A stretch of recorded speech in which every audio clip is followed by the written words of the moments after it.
Fairy stands there in complete shock after the doctor tells her she is actually pregnant, and the old man asks if she really is while her mother just loses it in the background. Her mom grabs her by the shoulders and asks if the baby is Lord Muse's, so Fairy looks down and confirms that her mother is totally right, explaining that she would never even think about having a kid with anyone else. And then later that night she starts worrying about how her father and Muse will take the news. She tells her mother she wants to be the one to talk to both of them, moving to the balcony where she meets up with Lord Muse under the stars because they had a plan to watch the meteor shower together. But he immediately notices she looks way too pale. Fairy just tells him that nothing is wrong while the stars fall above them. Fairy watches the beautiful meteor shower and plans to tell Muse about the baby as soon as it's over, and Muse mentions the show is finally starting. But suddenly Fairy feels a wave of sickness and starts to panic as her body gives out, making Muse notice her acting strange and ask what's wrong so suddenly while she gets completely dizzy, leaving Muse shouting her name and asking if she is alright. Fairy collapses and Muse yells for help while everything goes dark. She starts thinking back to when they were 10 and their families forced them into an arranged marriage, but back then Fairy was just impressed by how handsome Muse looked despite the situation. The first impression was actually a total disaster that left them both feeling pretty bitter. And since Muse never tried to hide how much he hated the idea, Fairy figured their marriage didn't have a chance. So she spent years worrying that he found her scary looking and just didn't think she was cute. Young Muse asks Fairy what she is drawing, and she snaps back asking if he can't tell just by looking as she shows off some pretty bad sketches of a dog, a cat, and a bird, and Muse tells her she is actually terrible at drawing. But Fairy yells that she is having fun, making him wonder why that's even possible since she'd much rather be drawing than sitting with him, while she explains that she knows he doesn't like her. But being with someone who just glares and ignores people is no fun at all, so Muse looks away and says he isn't glaring at her, leaving Fairy to tell him he must just have a mean look in his eyes when Muse insists he isn't ignoring her either. But Fairy wonders how that's true since he never even replies. Fairy asks Muse if he's just an awkward guy, and he admits he isn't really sure, and she starts to realize he's actually pretty cool once they start opening up. He gives her a birthday drawing of herself which completely impresses her. She calls him a total genius and tells him how great his work is, so Muse just smiles and promises he'll draw her another one for her birthday next year. Time goes on, and about 2 months ago they were coming back from a long horse ride together when the weather turns bad. Muse says getting stuck in the rain is the worst, so they decide to find a place to hide. They find a spot to stay dry, but Muse notices the rain doesn't look like it's going to stop soon. Fairy feels super awkward about being in just her underwear while they wait for the storm to pass. All of a sudden, Muse calls her by a nickname, Felly, and Fairy asks him what he just said because he looks her right in the eyes and tells her he loves her, and she says it right back. Fairy tells Muse she loves him too as they share a quiet moment together, and she thinks about how that was the first time anyone said that to her before they crossed the line and she got pregnant. She suddenly realizes she is actually living in the world of an automata game she loved in her past life. And soon Muse stops by and asks if she is awake, but she just pulls the blankets up and tries to act like she is still asleep as he looks at her bright red face and tells her she is way too cute. He asks how she's feeling while patting her head, and Fairy says she's fine while still stuck on him calling her cute. But then Muse explains he heard the news from Marquis Romana and asks her directly if she is pregnant, telling her not to be scared now that he knows about the baby. He starts rambling about if they should have the wedding before or after the baby comes so they can be a family, leaving Muse apologizing for getting ahead of himself, though he admits he only acted that way because of how much he cares. Muse looks at Fairy and asks her straight up if she's carrying his child, which makes her look him in the eye and ask if he's actually happy about it, and he says he definitely is. He tells her it's because she's the one he loves, making Fairy realize she's finally loved for real. But then she remembers the game's heroine, the story called True Lover, where a commoner girl gets picked up by nobles right after a meteor shower and ends up being the lead, while Fairy is just the villain and Muse is one of the main guys to win over. He was actually her favorite back in her past life, even though he was the hardest character to get close to. Muse keeps rambling about how they'll walk into the wedding together and how he's so happy thinking about Fairy and the baby that he's losing it. Fairy thinks if she can max out his love stats, she'll be on the doting route, but seeing him like this makes her wonder who he even is. She's never seen him smile so much and thinks he's precious. But that feeling doesn't last long because she knows he's supposed to meet the real heroine tomorrow, and she's sure he'll just end up leaving her behind. Muse brings up the topic of school and tells Fairy that she needs to take about a week off, and he decides that he is going to take some time off himself just to be safe. Fairy realizes that according to the game, the heroine shows up tomorrow, so Muse won't meet her for at least a week, and Muse keeps going, saying they should register the marriage ASAP and start living together while the ceremony stays on hold. This makes Fairy realize the plot is totally different now, and she figures it's all because she's pregnant. The next day, Muse's parents visit the house to say they are sorry for what their foolish son did, which leads to both families sitting down to talk things through and plan out the future. It turns out Muse's mom is actually super hyped about the situation, and she insists on Fairy moving into their estate immediately. Fairy can't believe she gets to live with her favorite guy, especially since she barely remembers anything else from her past life. She just sits there sipping her tea, thinking the whole thing feels like a dream. Fairy heads back to school after being away for a whole week, and just as she's walking, Muse yells for her to wait while she's on the stairs. He suddenly scoops her up, saying it's too dangerous because she might fall. Fairy can't help but notice how much his personality has flipped since they started. She stares at him, honestly wondering who this guy even is anymore. The two of them make their way through the school's quiet hallways. It turns out their seats are right next to each other in class, so Muse stays by her side all morning, being way too overprotective for her liking. While sitting there, Fairy notices a girl she doesn't recognize talking to some guys, and a student mentions she's the new transfer and the adopted daughter of Viscount Negan. Fairy stares at Lilin, thinking about how she's actually the heroine of this world, but she can't shake the feeling that the girl is getting way too close for comfort. While they're sitting there, Muse says he's gotta step out to the restroom for a bit, so as soon as he walks away, Lilin comes right up and calls Fairy by her full name, which is when the new girl asks if she's got a moment to chat while looking all sweet. Fairy tells herself she should act like she doesn't know what's up, and asks if she's the transfer student. Lilin happily introduces herself, while Fairy acts like they've never met and asks how she can help. Lilin starts saying there's something she wants to discuss, when Muse suddenly shows up right behind her. Lilin looks back in shock and asks him what he thinks he's doing, and after Lilin says his name, Muse asks what she wants with his wife, leaving Fairy completely stunned.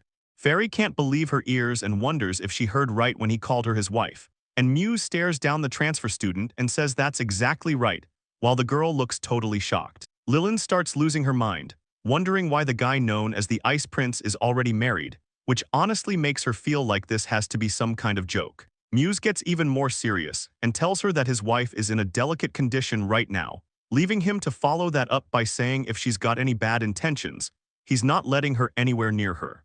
Lilin just stands there with her legs shaking and quietly tries to say his name. Muse snaps back that only his wife gets to call him that, then turns to Fairy and tells her they're leaving even though she's worried about his classes. He says he can graduate as long as he passes exams. So Fairy starts thinking the transfer student is probably a reincarnated person too based on how she's acting. Inside the carriage, the driver asks Muse if it's really alright to be so open about the marriage, but Muse just says it's worth it to keep the annoying people away, especially since everyone at school is already on edge around him. Fairy looks over at him and softly says his name, while Muse gives her a small smile and reminds her that they finally get to live together starting today. This totally flusters Fairy, and she ends up hiding her face, which catches Muse off guard. They arrive at the mansion where someone has been waiting and was apparently so excited they almost couldn't handle it. It turns out to be Muse's mom, and she's already super hyped to meet Fairy and start their lives together. Fairy gives a polite bow and says she's still learning but hopes they can all get along well. The Duchess immediately starts fussing over her, talking about a huge feast and moving her to her room since standing around isn't good for her health, so Muse has to step in and tell his mom to finally be quiet and give it a rest. Sina snaps at Muse for his attitude, calling him an insect for trying to keep Fairy all to himself. Fairy just smiles, noting how surprisingly upbeat and young at heart the Duchess really is. It is a total contrast to how she acts at fancy parties where she seems cold, which explains why everyone calls Muse the Ice Prince. At dinner, Fairy makes sure to thank Duke Chris and Lady Sina for being so welcoming and kind, so Sina tells her she should just call her mother or even mommy while Fairy looks over her light meal. Muse asks if she is being serious, but Sina quickly shuts him down and says she doesn't want him calling her that. The Duke joins in too, telling Fairy she can call him father-in-law or just Papa if she wants. Muse thinks they are taking the nicknames way too far, though Sina can tell her husband is actually having a great time. Later on, the maid Me asks Muse if he and Fairy are going to be sharing a bedroom from now on. Muse says it is only natural since they are married, which leaves Fairy totally embarrassed while Me wonders about how they will handle changing. Fairy mentions she can just change right there, but then thinks about how that would actually be super embarrassing, making her Muse sees her struggling and says she can just go use the next room if she wants. Fairy starts losing it internally because he looks way better than any of the art from the game, and that look he just gave her. Muse asks if she is feeling okay, and Fairy just tells him straight up that he's so handsome she's getting dizzy. Muse suddenly pulls her close while she catches her breath, and he looks her right in the eyes and tells her to only make those kinds of sounds when they're alone together. Fairy is totally stunned and wonders if she's finally hit the doting route with him. Muse gives her a soft smile and says that being doting actually isn't such a bad idea. Fairy keeps thinking that she has no clue how to keep him from getting bored or how to get him to like her even more. But she decides that as long as Muse cares for her, she wants to stay with him and give it her all.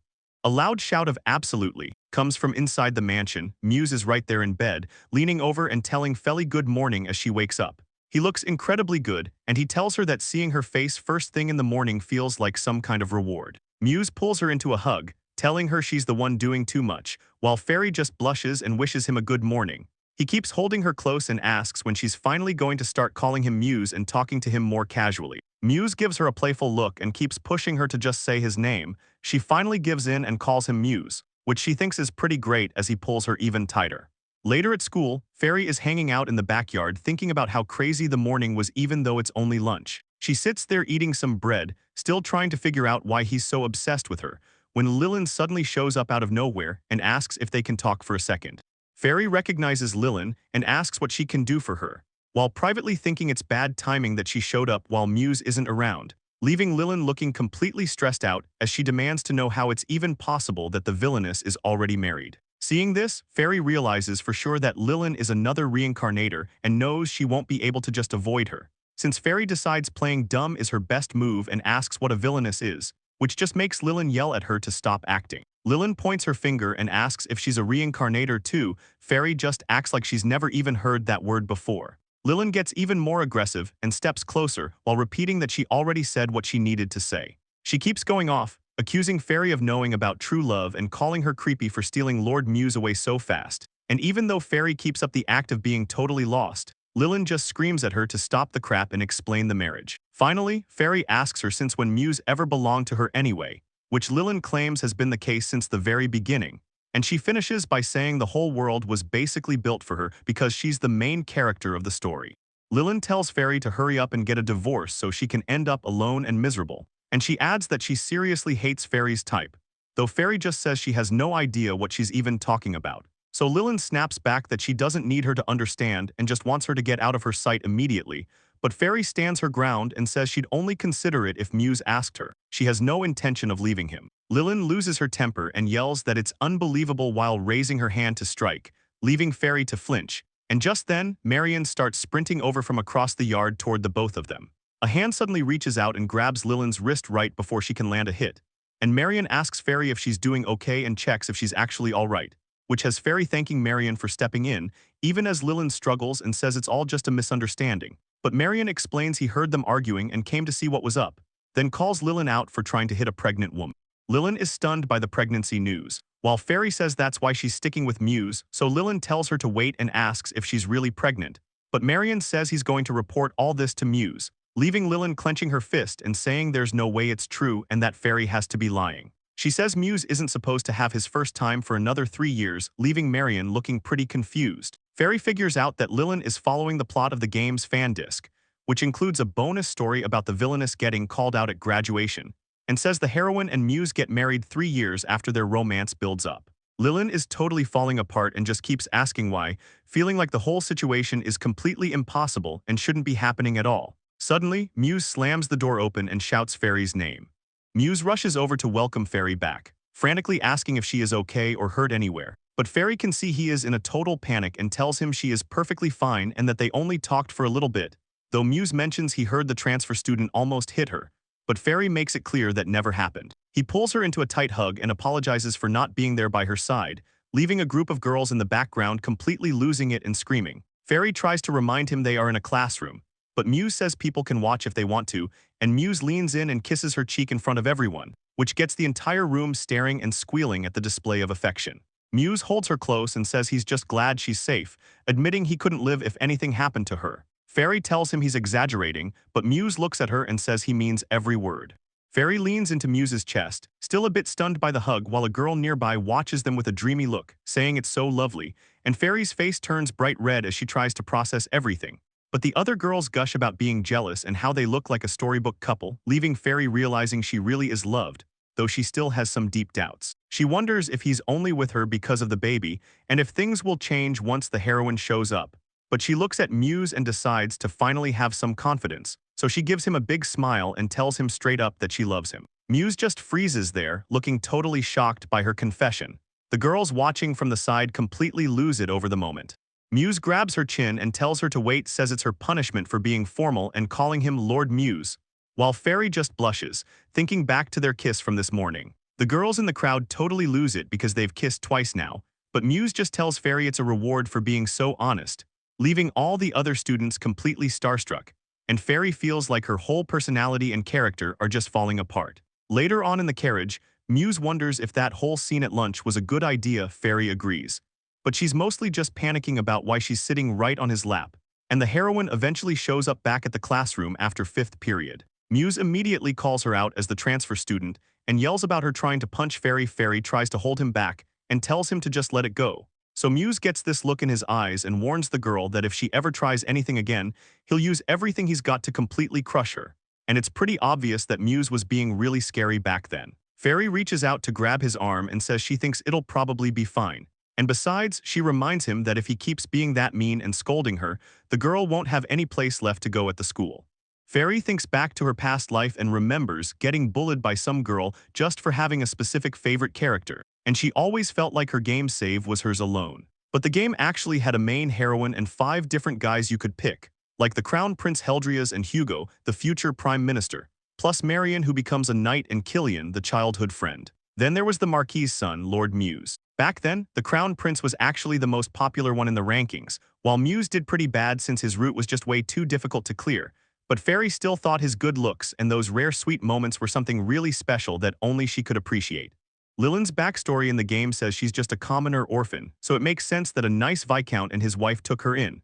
This world actually has a solid school system, but the academy she goes to needs more than just a title. You gotta be smart too, which shows Lillian actually worked hard despite how she acts. She says she just doesn't want to let down the people who adopted her, and Muse thinks she's being way too nice about it. He pulls Fairy into a hug while promising that he's going to keep her safe. Fairy tells him she's not some weak girl who always needs help, but Muse insists on protecting her anyway, so she says she'll watch his back too. 2 weeks pass after they start living together, and Fairy decides to have some friends over since she's free, starting with a shopping trip with Lady Sina before sitting down for tea. Her friends think she looks great, but they're worried Muse is being too rough with her. Susanna tells Fairy that her feelings are super obvious and written all over her face, since Lady Joseph joins in to congratulate her on the marriage, while the 3 of them sit for tea outside. They're all shocked Fairy is having a baby and think it's pretty amazing. Fairy spit takes her tea when they ask about married life. Turns out people are calling Muse the Scorching Prince now. Fairy is blushing like crazy and wants to know where that nickname came from, but Susanna says she heard it too.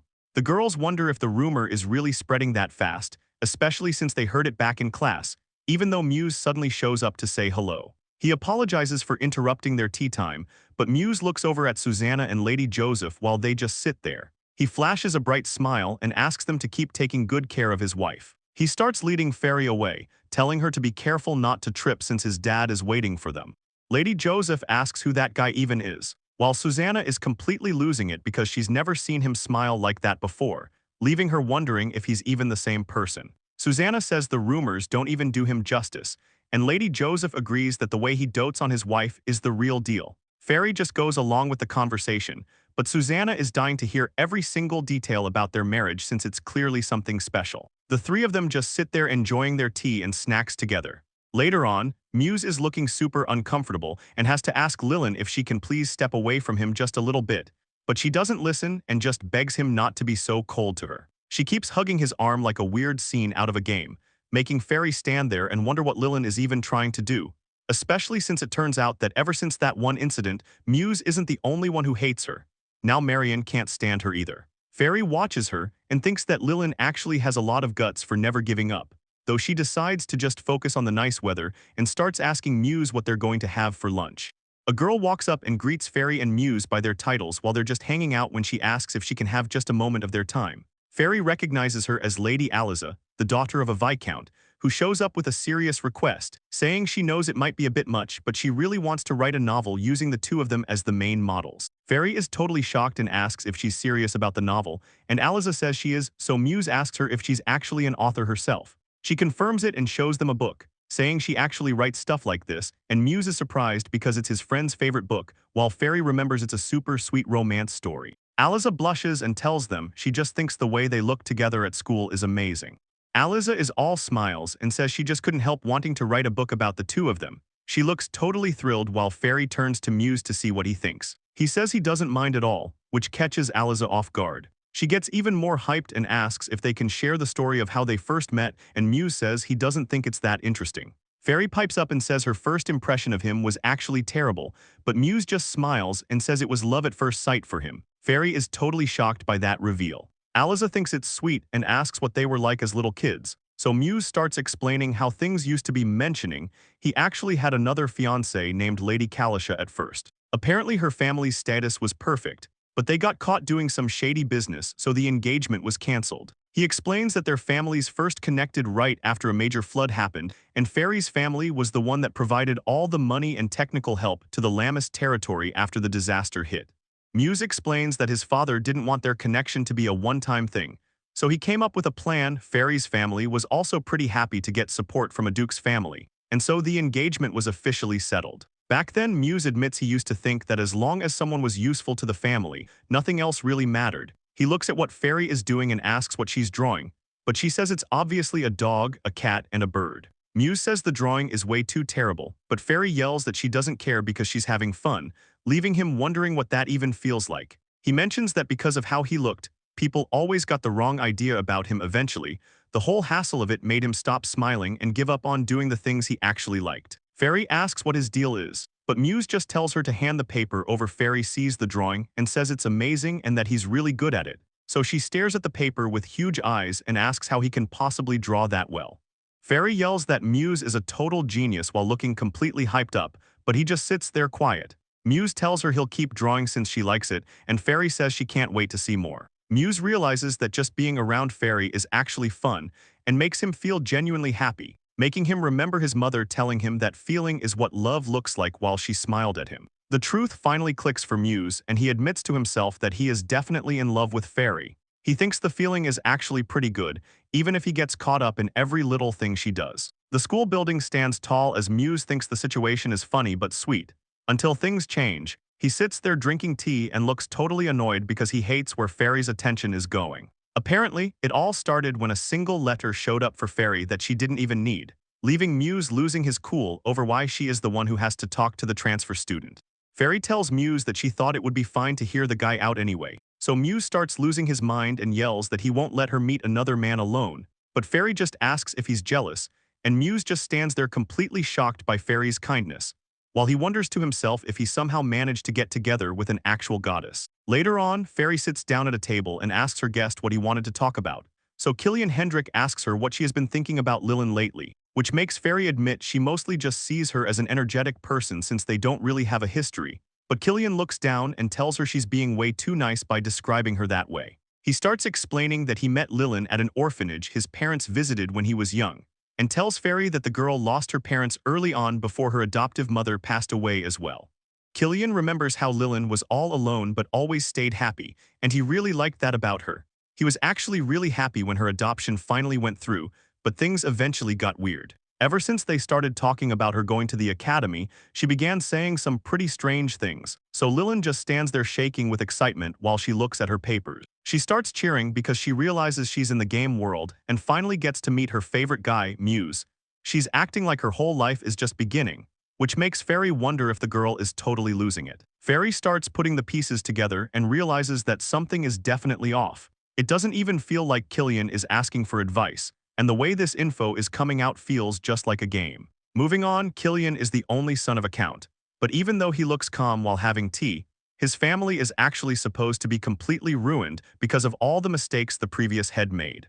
Fairy thinks about how in the game's best ending, Killian's love for the heroine makes him fix his family, but in the bad one, he turns into a total villain. The difference between his two possible futures is pretty intense. She remembers that he was obsessed with the heroine in a way that was actually kind of creepy, and one side story about him turning evil left a really bad taste in her mouth. He was so hung up on her that he eventually married the heroine's kid, even though the age gap was huge. Fairy asks Killian if he really is in love with Lilin, and he admits that he definitely used to love her, but he says he's gotten to a point where he feels totally lost. He explains that Lilin is just acting really strange lately, so he looks down at the table and asks what he's even supposed to do. Fairy isn't quite sure what the right thing to say is, but she eventually decides to suggest that he should probably try distancing himself from her for a while.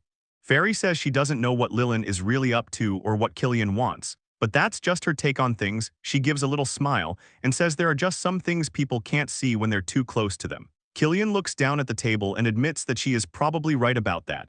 He starts to look a lot happier and tells her that talking to her was the best move he could have made. So he thanks her and asks if it's okay for him to come back to her for advice again in the future. Fairy looks pretty shocked by the request, but tells him she is down for it if he really wants her help. After he leaves, she finishes her tea while wondering if telling him to keep his distance was actually the right call. A few days pass by at the academy as the sun shines over the school. Fairy stands outside the restrooms and realizes that things are starting to go south, and Lilin is already inside yelling at someone about how they're just jealous of her. Some noble girls are yelling at Lilin in the restroom, telling her the prince wants nothing to do with her, and asking who she thinks she is. Fairy is stuck in a stall nearby, totally stressed out because she can't even flush without being heard. Right as a loud thud and a cry of pain ring out, one of the bullies tells Lilin that she looks perfect while she's groveling on the floor. And Lilin can't even believe what's happening. Fairy watches their feet through the stall and sees how bad things are. She finally steps out of the stall and looks the bullies right in the eye, asking them what exactly they think they're doing. The girls jump back in surprise, trying to play it off by saying they were just giving Lilin a little warning. Fairy doesn't buy it for a second, and sarcastically says ganging up on someone and being abusive is a weird way to describe a warning. She calls the whole thing educational, while the main bully tries to act like they weren't really throwing insults. So Fairy just tells them she must have misheard the whole thing then and starts to head out, and the bullies immediately scramble to leave, making up some excuse about being called by a teacher to get away from the scene. Fairy watches the bullies scramble away in a panic, and thinks to herself that having a scary face actually helps out sometimes. So Lilin looks up from the floor with a confused look and asks why Fairy even bothered to step in and help her. Fairy tells her to just stand up for now, but Lilin is so shaken that she can't even get her words out straight as she runs off, shouting back that Fairy shouldn't expect any thanks for what she did. Fairy totally loses track of the time after that bathroom drama, but she actually has a regular medical checkup scheduled for that afternoon. Muse stays right by her side at the appointment, telling her that everything seems to be going great, but the doctor looks over the charts and says there's an issue, making Muse immediately ask what's wrong. The doctor completely loses it on Fairy, yelling that she needs to stop being so picky and eat right because the baby needs nutrients. And it turns out this doctor, Lady Mia, is one of the few female doctors around, and she really doesn't pull any punches. She asks Fairy if she's even been doing the exercises she was assigned, leaving Fairy to just sit there and apologize. Fairy feels completely drained because the doctor is a pro at building people up just to knock them down, and Muse tries to help by suggesting they do her exercises together. But it only makes Fairy feel worse since she knows the doctor is right. Things get awkward when Muse proudly brags about how he's been holding himself back at night.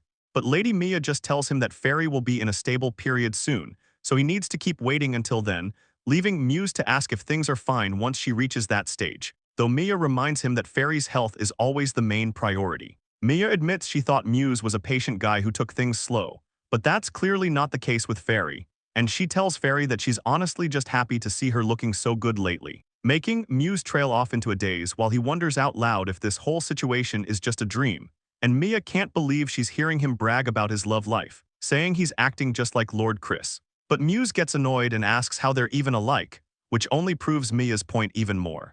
Fairy realizes that Muse's intense devotion probably comes from his father, and she tells Muse he's making it hard for her to do anything, but he just asks what's up. So Fairy thinks about how the exercises the doctor mentioned are basically just stretching from her old life. She notes that people here usually overprotect pregnant women, but the doctor has a different way of thinking and they start out with simple foot movements for now.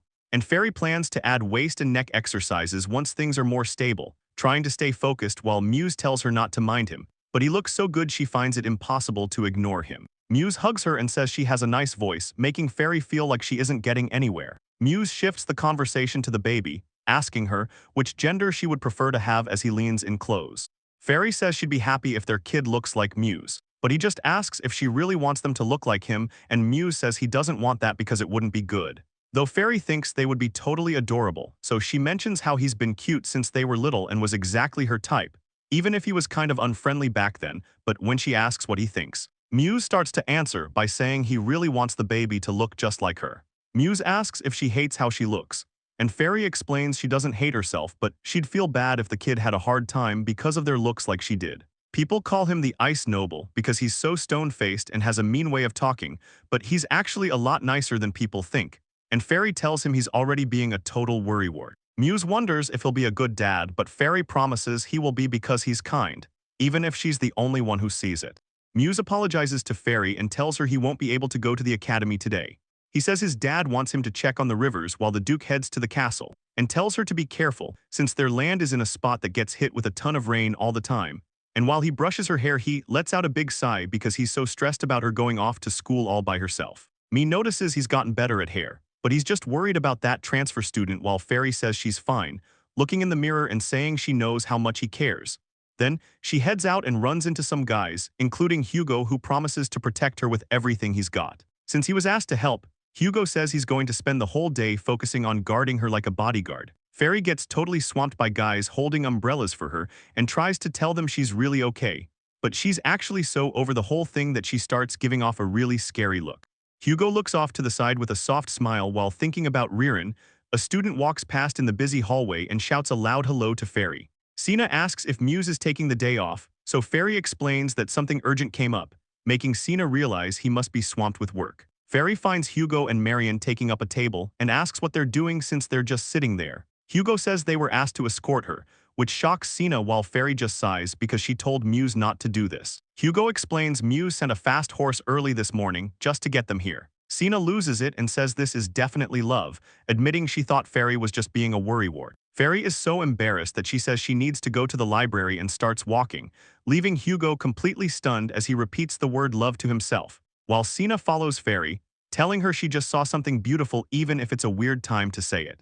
Killian tells the group he's finally done thinking about Ririn, and explains that seeing her this morning made him realize she's just not the same person anymore, so he's okay with letting go. Killian decides to switch gears and moves on to a more important topic, mentioning how he wants to save his family from their current mess, which makes Marion ask if the bad rumors were true. Killian admits he's embarrassed about the situation with his family's territory, while he explains they would have made steady money if they just handled things properly, leaving Fairy wondering what the previous leader was thinking since the situation is exactly like the game. She remembers the game lore said the family failed to fix the business and was basically going broke, as she asks if the plants just mean raw cotton, though that specific term seems to confuse Killian because he asks what that even means, and she realizes she used a weird word that sounds like she's talking about innards.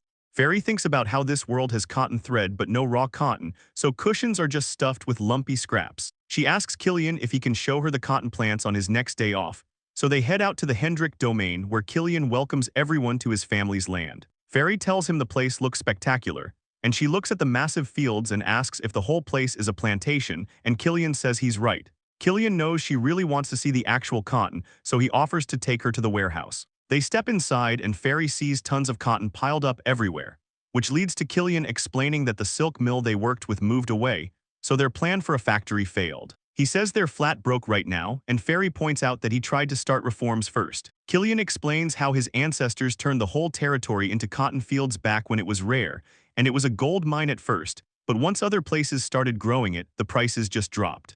Killian explains it is the era of silk now, says his dad wanted to swap the cotton for mulberry trees, but the whole plan tanked because they ran out of cash, leaving them in debt. Fairy realizes he is just as reckless as his parents, then she stops and wonders if that is where he gets his personality from. Muse sees her space out and asks what is up. Fairy points at a massive pile of seedless cotton sheets and shouts that this is exactly what she is looking for, asking Killian how much he would sell it for. He is completely confused since it is just raw, unprocessed stuff. Fairy asks if she can have a little bit, and Killian hands over a huge fluff of it while looking totally lost. She immediately starts making a cushion insert while the guys stand around. She stuffs the cotton into a fabric cover she had ready, moving fast. Fairy shows off the finished cushion.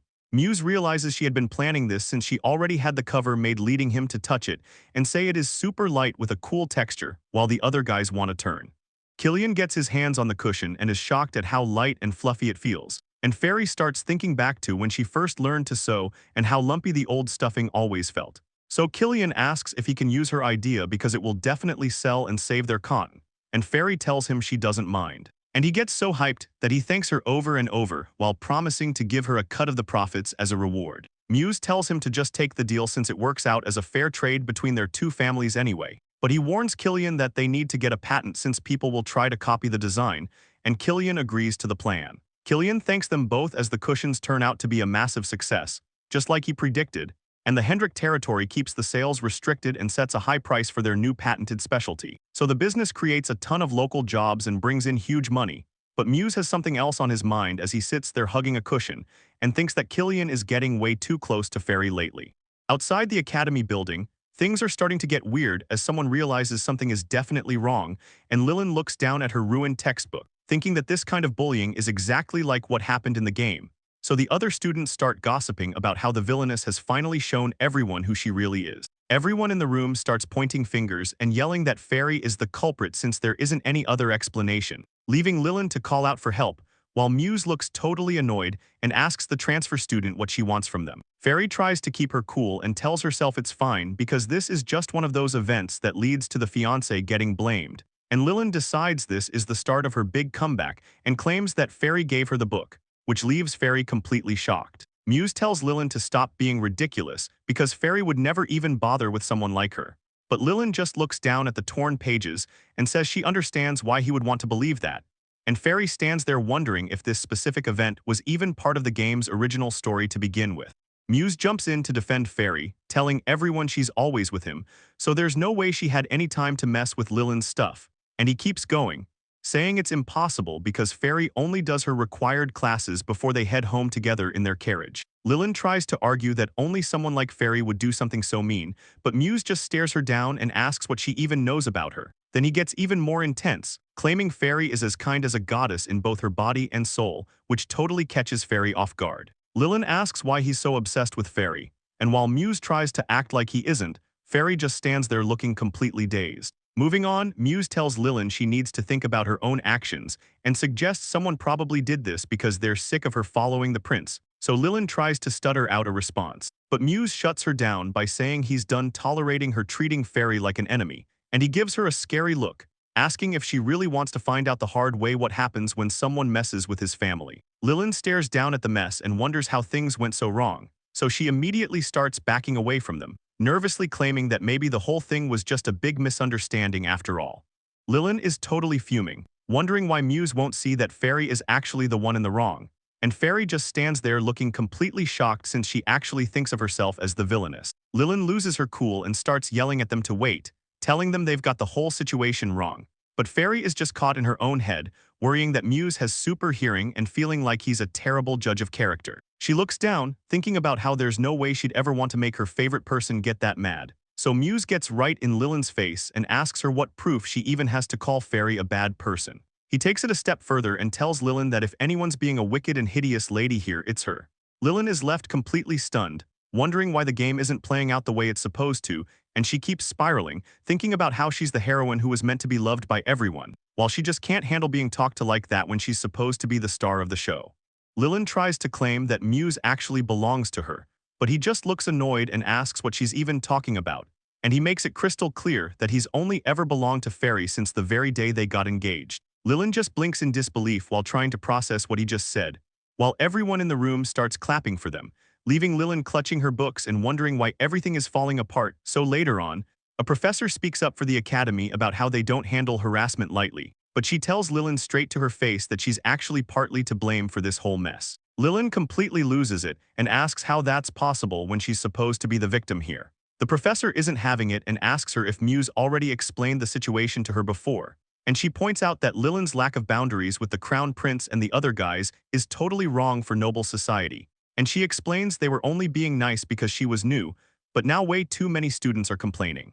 Professor Cherry explains that while the harassment isn't okay, Lilin still needs to show some self-restraint. Lilin snaps back and asks why she's the one getting yelled at when she's the victim, but the professor says it's because her behavior is totally out of line. The professor mentions that Lilin's language is a problem, and says she'll have to bring the Viscount and his wife in for a talk, leaving Lilin to argue that they shouldn't be involved, though the professor makes it clear that her actions reflect on her whole family. And she warns Lilin that her reckless choices could easily wreck the reputation her parents spent their lives building up, telling her straight up that if she actually cares about them, she needs to start watching what she says and does from now on.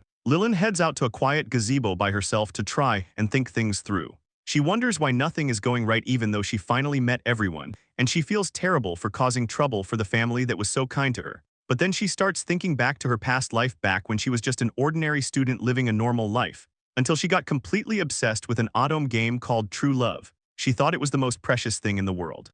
Lilin's past self was so obsessed with her game that she lost her friends, but she felt like Muse was all she needed. She was a hardcore fan who hated sharing her favorite character with anyone else and spent all her time on her phone. Since she loved him so much, she thought Muse was the most beautiful person ever and filled her room with his stuff. She refused to let anyone else have him, but then things went south during the summer of her first high school year. A single moment changed everything, and she walked into a red light because she was staring at her phone, realizing too late that she was dying. Her big regret right then was that she didn't finish her game before the end. She felt awful about dying before she could unlock every single special image of Muse. Her luck didn't get much better in this new world after losing her parents and foster mom so young. But Lilin isn't giving up, and she's dead set on making sure she ends up happy this time. Lilin stays positive because she's got a strong inner drive, making sure she keeps herself sitting alone on the ground for a bit while time keeps moving by, and she eventually moves into an orphanage her foster mom picked out, which is where she meets Killian. So a few years pass and a Viscount family takes her in, which is when she realizes she's actually in the game True Love. So all the memories of who she used to become flooding back. Lilin hits the books hard because she knows getting into the academy is her only shot at seeing Muse. Studying like crazy is a breeze with that goal in mind, and she finally gets her school life started. Even though she's at the academy now, Muse is nowhere to be found, leaving her a week later still coming up empty, and feeling pretty frustrated that she hasn't seen him until she spots Fairy and loses it over Muse having a wife, thinking Fairy cheated to get him and wondering why her name is a ship. Lilin realizes she is in the world of true love and should be the star. But everything feels wrong and the day ends up being a total mess as the carriage rolls away from the school, and Fairy tells Muse she is doing fine because he protected her. So he says that makes sense while Muse gets close and says Fairy always smells great, making her think the vibe is way sweeter than the game, and Fairy starts thinking it might be because of who she is now, wondering if she is allowed to feel good about it, and Muse thinks her smile is just too much, while Fairy thinks about how the safe part of her pregnancy is almost here, so a few busy weeks go by for everyone at the mansion, and Fairy finally reaches the stable period of her pregnancy, so Muse starts acting super clingy. Fairy points out they even bathe together, but he just says he never wants to leave her side, and the whole reason Muse became so clingy started earlier that day during the doctor's visit, because Lady Mia says it is weirdly rare to know the exact stage of the pregnancy so well even if the bump isn't showing yet. Lady Mia explains that some women don't show until they're almost due, so she tells Fairy not to stress it, which makes Fairy feel a whole lot better since the doctor mentions that once the belly starts showing, it's a good idea to use some cream and massage it. She explains it helps prevent stretch marks, and while Muse takes the advice to heart, Fairy just looks a bit lost. Fairy says she can handle it herself, but Muse insists on doing it, even though Mia thinks it's way too early for that, so the doctor thinks about just going home because the couple gives her total deja vu of how Muse's parents used to be. Muse and Fairy sit together as the night settles in, leaving Muse suddenly calling Fairy's name, looking pretty serious as he tells her they don't actually have to go to the academy tomorrow. Muse mentions he even got the doctor's okay for this, making Fairy's face turn completely red. Fairy tells Muse she's putting herself in his hands, and Muse promises her he won't push her too hard tonight as they sit there together. Muse takes her hand and says he'll be gentle, which makes Fairy think about how he's being so direct with her. She admits she's actually really nervous even though it's kind of late to feel that way, especially since even though they stayed together once before, nothing really happened and the whole thing still feels pretty fake to her. Muse asks if it's okay to touch her, and she gives him the okay, so he tells her he's so happy it's actually kind of scary. He mentions how he never could have thought this would happen in his past life, then pulls her into a hug and promises to make her even happier from now on. Morning hits the academy and a loud reaction comes from one of the rooms, as Muse lays in bed shirtless. Fairy looks at him and thinks about how he's showing off way too much for so early in the day, but when she tells him good morning, Muse just covers his face and says he can't handle how cute she is. Muse hangs out in bed and teases Fairy about the weird faces she's making so early in the morning, so he tells her his words actually fit her better, while she remembers she needs her clothes, and Crown Prince Heldrias shows up with a big smile to greet Muse first thing. He asks when he gets to meet the wife, which makes Muse look annoyed, while Fairy wonders if he means her. Heldrias is shocked and asks if Muse really just clicked his tongue at him, but he just laughs it off and says Muse is rude as ever while Muse starts to reply. Heldrius mentions how being that way is exactly why he trusts him, so Fairy stands there just feeling totally confused by the whole situation. Hugo Olaris shows up next to greet both Muse and Fairy with a smile, as Hugo asks the prince if he's already back to bothering Muse like usual. Heldrius tells Muse he's being rude because all he wants is an introduction to his wife, but Muse says Fairy will just get tainted if he does that. Heldrius can't believe how mean he's being, especially since he's the crown prince Heldrius and the guy with him is his aide Hugo. Fairy recognizes them both as major characters she needs to watch out for in this world, and she remembers the prince is actually a beast at his job, even though he used to show a lot more of his soft side when he was around the game's main girl. Everyone loved him back then because he had this cool mix of being helpful and strong while also acting like a spoiled brat every now and then. Hugo gives the prince a polite morning greeting while Heldrius says hey to everyone, and then Marion shows up wondering why there's a huge crowd gathered so early, which leads to Hugo mentioning that the prince is super annoying once he gets an idea in his head. Heldrius whines about Muse being difficult with the introduction, while Fairy just stands there wondering why this is happening, so Muse finally snaps and just tells everyone straight up that Fairy is his wife. Muse thinks that should be the end of it since he did what they wanted, but Heldrius tells him that's a pretty lame way to introduce his spouse to his friends. Hugo leans over to whisper to Fairy that the prince is actually a bit of a flirt who checks out other girls, asking her if she's picked up on that yet. Fairy finds out that his fiancée actually hates him for it and keeps her distant, making her realize that this whole situation is way different than how the game played out. Heldrius wonders what ended up happening with that woman, especially since he heard Lady Negan is taking a whole week off. Fairy notices the vibe is a bit off and asks if he's feeling sick or something, but it turns out the girl got suspended. Heldrius makes sure everyone knows nothing weird happened, even though she was bold and didn't seem that serious about him. Hugo asks if the prince is always this much of a handful. Heldrius claims Killian was the one staring at her, which completely shocks the poor kid.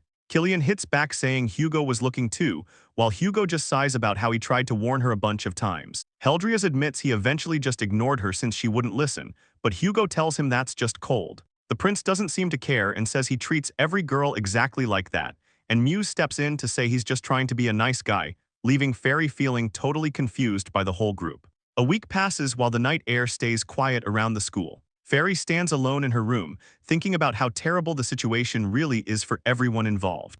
Lilin feels like she is personally responsible for what those bullies did even if it happened without her knowing. So Fairy gets really stressed thinking about Lord Negan returning to the academy tomorrow and decides she has to be the one to explain everything. But someone stops Lilin right in the middle of her dinner and says sorry for the interruption. Lilin says it is no big deal at all while she and the other student wait in the hallway, until a servant finally opens the door and announces that they have brought Lady Charlene inside. Lilin spots her and tries to remember which guy from the game Charlene is supposed to be engaged to, since the game usually ignores the other girls unless you happen to pick their specific guy's path. She admits she only really knows the basics from the online guides because she only played through Muse's route, while remembering that the original Fairy was crazy about Muse and even tried to pay people to hurt the heroine. Lilin realizes the girl standing there is a totally different person than the one from the game, just as Fairy says sorry for making everyone come here. Charlene introduces herself as a member of the Risman family, while Lilin realizes this is the girl meant to be the prince's fiancée, or at least, that is how the story is supposed to go, though Muse is currently having a total meltdown trying to figure out his own role in the relationship. Charlene explains to the group that she actually came here to apologize to both of them, which leaves Fairy and the others looking completely lost, and she mentions hearing about all the trouble her friends caused, while the girls responsible for the mess stand in the back looking totally terrified. Charlene admits that since her friends were only acting out of concern for her, she felt it was her responsibility to be the one to say sorry, so she turns her attention directly to Lilin, who just stands there feeling a bit caught off guard by the sudden personal approach. Charlene bows her head low and says she is truly sorry about the whole textbook incident, taking the full blame for her own shortcomings, and Lilin is absolutely stunned to see a villainess actually apologizing to her, realizing she has run into yet another one of the game's famous characters. Charlene says she understands completely why Lilin would be mad after everything that happened, but she still wanted to share her true feelings, promising to watch her friends much closer from now on while the bullies in the back just lose it.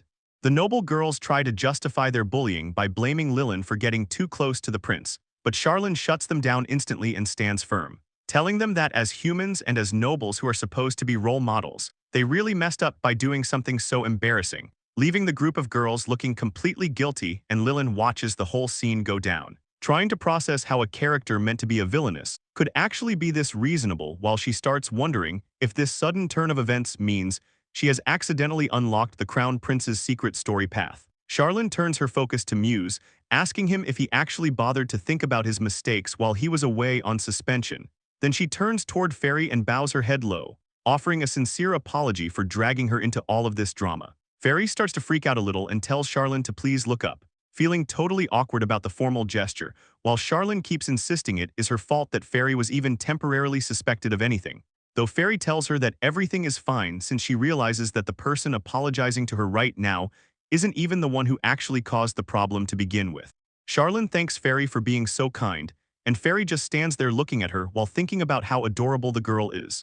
Fairy tells Charlene that she would really love to be friends, and Muse just stands nearby asking if that sounds like a good plan. Fairy is completely caught off guard by his comment and asks Muse how he is even able to read her mind like that. Fairy turns her attention back to Charlene and mentions that this might sound a bit rude to bring up right now, but she looks her straight in the eye with a big smile and asks Charlene if she would be willing to become her friend. Charlene sounds a little unsure and asks if they really are friends now, while over on the side Lillian starts losing it because she thinks the two villainesses are joining forces. Lillian starts panicking about some hidden story route where the two of them team up to take her down even though she knows that path shouldn't exist. Fairy asks if being friends is going to be a tough thing to pull off, but Charlene quickly tells her that it won't be a problem. Charlene gets a huge smile on her face and says this is actually the first time anyone has ever said something that nice to her before. Charlene reaches out to hold Fairy's hands and says she is more than happy to be friends as long as Fairy is okay with it. Fairy tells Charlene that she would really love to be friends, and they hold hands while Lillian stays in the back fuming. Charlene thinks about how she actually gets to be close with her idol Fairy. Turns out Charlene's family has the oldest and highest status in the country. She thinks back to when she was a kid and her parents and brother were way too overprotective, always spoiling her with expensive things. Her maid would always tell her that those expensive, flashy clothes were the only things that really looked good on her.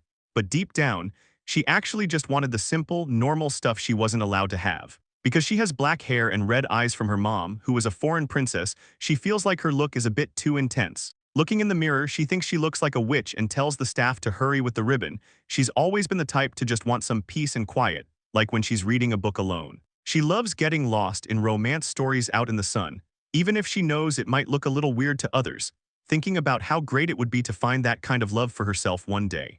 Charlene explains how she was raised to be a total royal lady even though it's not really how she is naturally, so she ended up with the nickname the Black Rose Princess of Lesmond. She looks at the girls who work as her attendants and knows that their families are usually pretty poor and don't have much of a name. Charlene feels like she has to be a shield for them and keep them safe from any trouble, and 3 years later she started at the academy. Back then, seeing Fairy and Muse together felt like watching the perfect couple, and she really hoped she could find someone and be just as close as those two were. A year after that, a marriage was set up for her with Prince Heldrius because his old engagement to a foreign princess fell through over politics, leaving Charlene worried that the prince might still have feelings for that other girl. The thing is, her problems ended up going in a completely different direction than she expected.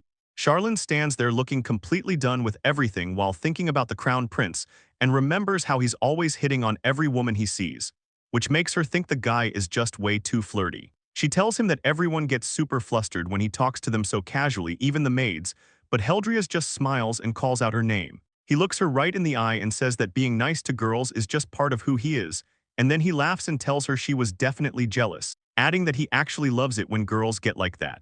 Charlene can't even believe what she's hearing and starts wondering what is actually wrong with this guy, especially since he's supposed to be the future king.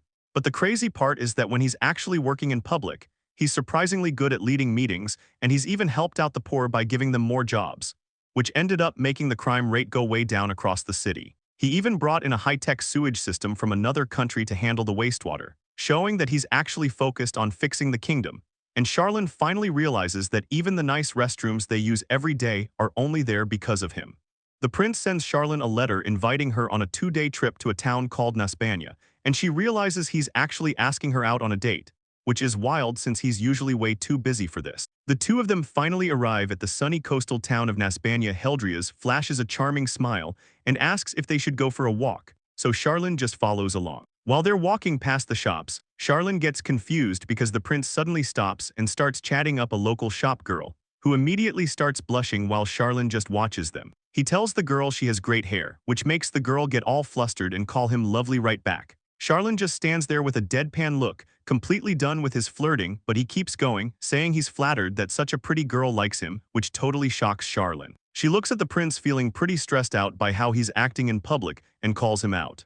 Charlene just stands there watching the shop girl blush while the prince starts to say something. He suggests they head back to the inn, and the story jumps forward 3 hours later. Back at their place, Heldrius complains that she was mean for leaving him behind, but Charlene says he looked like he was having plenty of fun with that other girl. The prince acts like he has no idea what she means, while Charlene looks down at her hat, calling herself a terrible woman. He asks who she's even talking about before realizing it's the girl from earlier and tries to explain. He tells her it's just a gentleman's job to be nice to ladies, which clearly gets to her. Then he laughs and calls Charlene cute for being jealous, making her feel even worse about the whole situation. Charlene loses it and calls him the absolute worst right to his face. She keeps laying into him, calling him trash until the prince looks totally drained.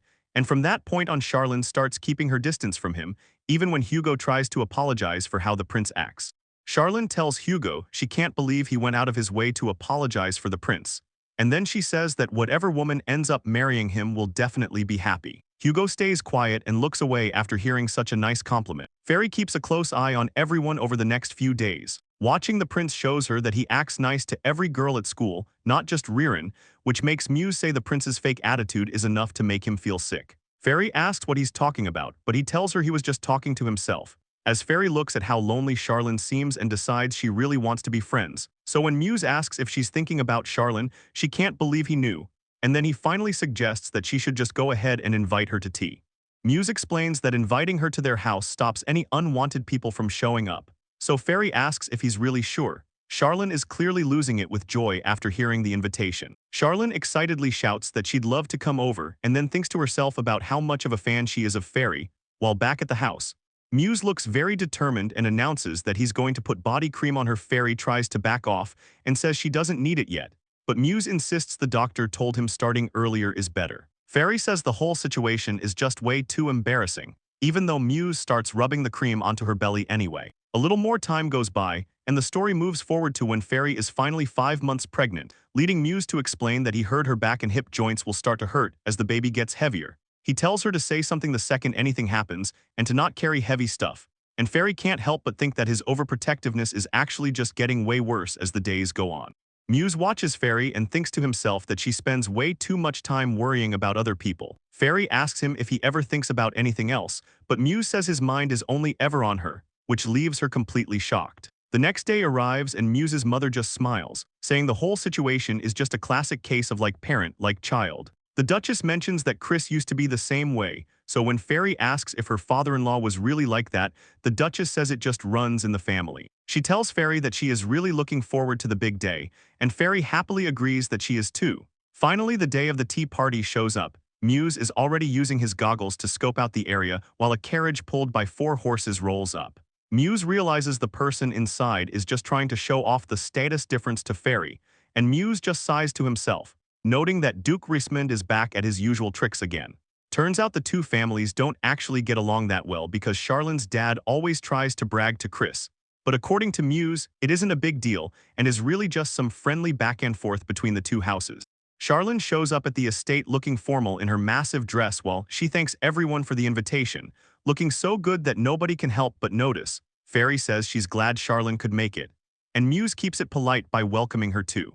Muse gives a big smile and asks Charlene to look after his wife while they hang out, but Charlene and Fairy just stare at him. Fairy actually wonders if Muse is usually this unfriendly to others. They sit down for tea, and Charlene is already loving the cups and the calming smell of everything. Fairy lets her know that her father-in-law had the tea specially ordered, which definitely gets a reaction, and Charlene mentions that the whole vibe of the Ramist estate is just really nice and relaxing. She admits her own place is way different since her parents have no style and just want things flashy. So she explains that they meddled in everything once she was invited, which is why she showed up in such a crazy carriage. Fairy's curiosity gets the best of her as she starts to ask a question. She asks Charlene how long it takes to do her hair, and it is a solid 2 hours every morning. Charlene explains that even though she likes simple things, she feels like all that time is a total waste. Fairy realizes Charlene is just trying to make the people around her happy. She changes the topic and asks Charlene about her engagement to Prince Heldrias, but Charlene confirms it with a face that shows she is clearly not happy about it. Fairy sees the reaction and asks if she just isn't into the guy, and Charlene gets serious, asking Fairy if she ever thought about calling off her own engagement. Charlene looks away as she prepares to ask Fairy a really weird question. She asks Fairy if she actually likes guys who cheat or cannot stay faithful. Charlene sips her tea and says she isn't into guys who cheat, explaining that's exactly what she meant. She looks at Fairy and says she has always looked up to her and Muse. Fairy is pretty surprised to hear that, but Charlene explains there is a good reason for it. Seeing the two of them so close back when they first started school was her total ideal. Fairy takes a second to think about how they actually look to other people. Charlene pours some more tea and asks if Fairy thinks the prince is way too carefree. And as she drinks, she keeps going about how he really is a lot to handle. Charlene laughs and admits she feels safe enough to just speak her mind around Fairy, which makes Fairy happy. So she tells Charlene to just speak to her casually from now on. Charlene decides to take her up on that and says she has a favor to ask Fairy. Charlene gets a bit shy and asks if Fairy can just call her Char from now on. Fairy looks at her and thinks she is just way too cute, which leads Fairy to suggest that Charlene should call her Felly as well. Charlene is totally down for it and happily thanks her friend. Things get a bit more serious when Charlene admits she knows the prince and that she's done some pretty bad things to Lady Ririn. She explains that she was actually hoping Ririn would do her best and win the prince's heart, though Ririn just wanted to be left alone. Charlene admits she would even pay the prince a settlement from her own money to hand him over with a bow on top. Charlene then asks if Felly's engagement was just political too, and Felly explains it all started because of her father's business. But Charlene thinks it is wonderful that Muse dotes on her so much now. While sipping her tea, Charlene checks in to see if Felly is actually feeling alright. Felly tells her that she is, but Charlene asks if she's sure since it is such an important time for her. Felly thanks her and promises she's doing fine, so Charlene tells her she is a real hard worker for keeping up with school while pregnant. Felly just wonders about it since her morning sickness was actually pretty light. Fairy starts thinking about how things usually go in this world and realizes that it would have been way more normal for her to just quit school and stay home once she found out she was pregnant. Back then, she didn't really trust Muse since her old memories had just come back, and she only stayed in school to get a degree for her own survival, but things are different now. At the tea party, Fairy asks Charlene what her type is, which causes Charlene to completely freak out and blush. Charlene looks down and gets all quiet while feeling really nervous. Charlene asks if Fairy is going to laugh at her, but Fairy promises she won't, so Charlene starts talking about all the different people she might like. In another room, Muse is thinking to himself and says he likes cute girls who make him want to look after them, but Charlene is worried because she thinks she has a mean-looking face that doesn't fit that vibe at all. Fairy gets super worked up and tells her she is totally wrong because her face is actually really cute, and she starts going on and on about how cute Char is, which leaves Charlene blushing hard and shyly saying thank you. Fairy sips her tea and starts thinking about what kind of guy would actually be her type, and she wonders if someone like Lord Killian fits the bill, even though she knows he's secretly hiding his true personality. Charlene hears this and completely loses her cool, stumbling over her words as she starts to freak out, so Fairy asks if she knows him, which only makes the poor girl panic even harder. Charlene repeats his name while sweating and swears she doesn't know any cute guys like that at all, but Fairy just smiles and tells her she's definitely overreacting way more than a normal person would. Charlene tries to laugh it off by saying she isn't upset, but Fairy watches her and thinks they would actually be a great couple. Fairy mentions how crazy it is that the prince would ignore someone as great as Charlene, and Charlene just looks down at her tea in silence for a long moment. Finally, Charlene asks Fairy to keep a secret and starts explaining what has been happening lately. Charlene looks pretty down as she tells Fairy that the prince actually invited her out for a date, just the two of them, and this completely shocks Fairy, who shouts out and asks if she doesn't already spend a ton of time with him. Charlene says the date is set for next week while Fairy lets out another loud shout, clearly unable to believe what she's hearing.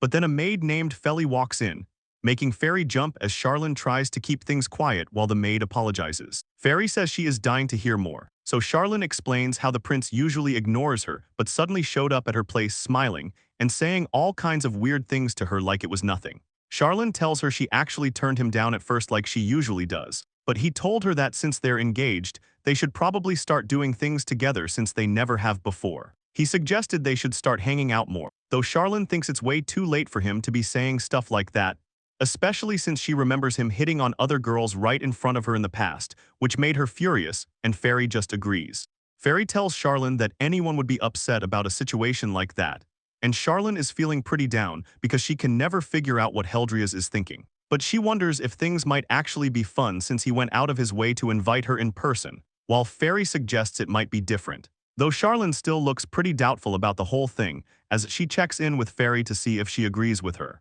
Charlene says if it turns out the same way again, she's going to talk a whole lot of trash about him, and asks Fairy if she'll be there to listen, which Fairy promised to do. Charlene takes a bite of cake and asks if Muse is still Fairy's type, and Fairy says he totally is, making Charlene say she really wants a storybook romance. Fairy just keeps eating her cake as they keep talking about romance. Fairy realizes there's actually a novelist in their class and wonders what kind of stories they write. When Charlene suggests it might be romance, the two of them get pretty hooked on the idea as Charlene tells Fairy she'd love to talk to the writer and suggests a group tea party next time, while Muse just sits there waiting for their long talk to finally end. Later on, Muse mentions how Charlene seemed to be having a great time, but Fairy admits she's still a bit worried, mostly because she really doesn't want Charlene to get hurt like she did before. And that's when Muse brings up the news about the last date, saying Hugo found out what happened and was totally furious with the prince. Fairy is caught off guard by that, so Muse explains that Hugo has actually liked Charlene for a really long time, which makes Fairy ask if Hugo already has a fiancé,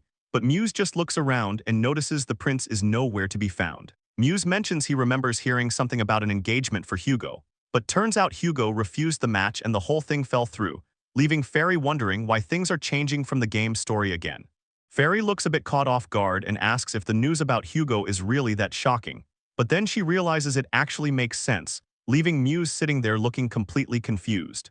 She remembers that in the original game story, Hugo was already supposed to be engaged to someone else, but now everything is a mess because Charlene likes Killian, while Hugo is stuck with a one-sided crush on her, making Muse ask if she's worried about Prince Heldria's or if she's just focused on Hugo's drama right now. Fairy clarifies she was actually just thinking about Charlene and the complicated situation they're all in. Moving on to the palace, Prince Heldrias sits at his desk looking over his schedule and notes that the big date is coming up next week. Someone off-screen tells the prince he should probably just be honest with himself for once, right as Hugo asks if he really wants to keep being hated by everyone around him, because the best move is to just be honest about his feelings and start showing it through his actions from now on. Hugo keeps schooling the prince and tells him he needs to stop that bad habit of his. He even says he feels bad for the girl involved. Heldrias just smiles about everyone giving him a hard time, but he starts remembering how it was love at first sight with Charlene. He thinks back to when he was a kid staying at the Desmond family villa to get better. He used to watch Charlene from his window while she was hanging out in the garden, listening to her talk about how they did not need to wrap something up. Seeing her was the only thing that made him feel okay while he was sick, and he thought she was just the cutest thing, until one day she actually spots him. She yells out to him from across the yard demanding to know who he is and why he is hanging around her family's villa. Heldrias gets totally caught off guard and can barely get his words straight, which makes Charlene realize that he is probably just a guest staying at the house. She gives him a big smile and says her name is Charlene before asking who he is. Charlene looks at him and thinks he is just the cutest thing, almost saying his name out loud when Heldrias remembers he shouldn't be giving out his real name as a royal, which catches him off guard so he panics and tells her his name is Hugo. Charlene asks if he wants to play with her, but he realizes right away that he just used his best friend's name instead of his own. He decides to stick with the lie to keep his identity safe while they hang out together. Later on, he is walking through the halls and overhears some maids gossiping about Lady Charlene, and he peeks around the corner to see what is going on. One maid says someone is after Charlene's life, which leaves Heldrias totally stunned since she is so kind.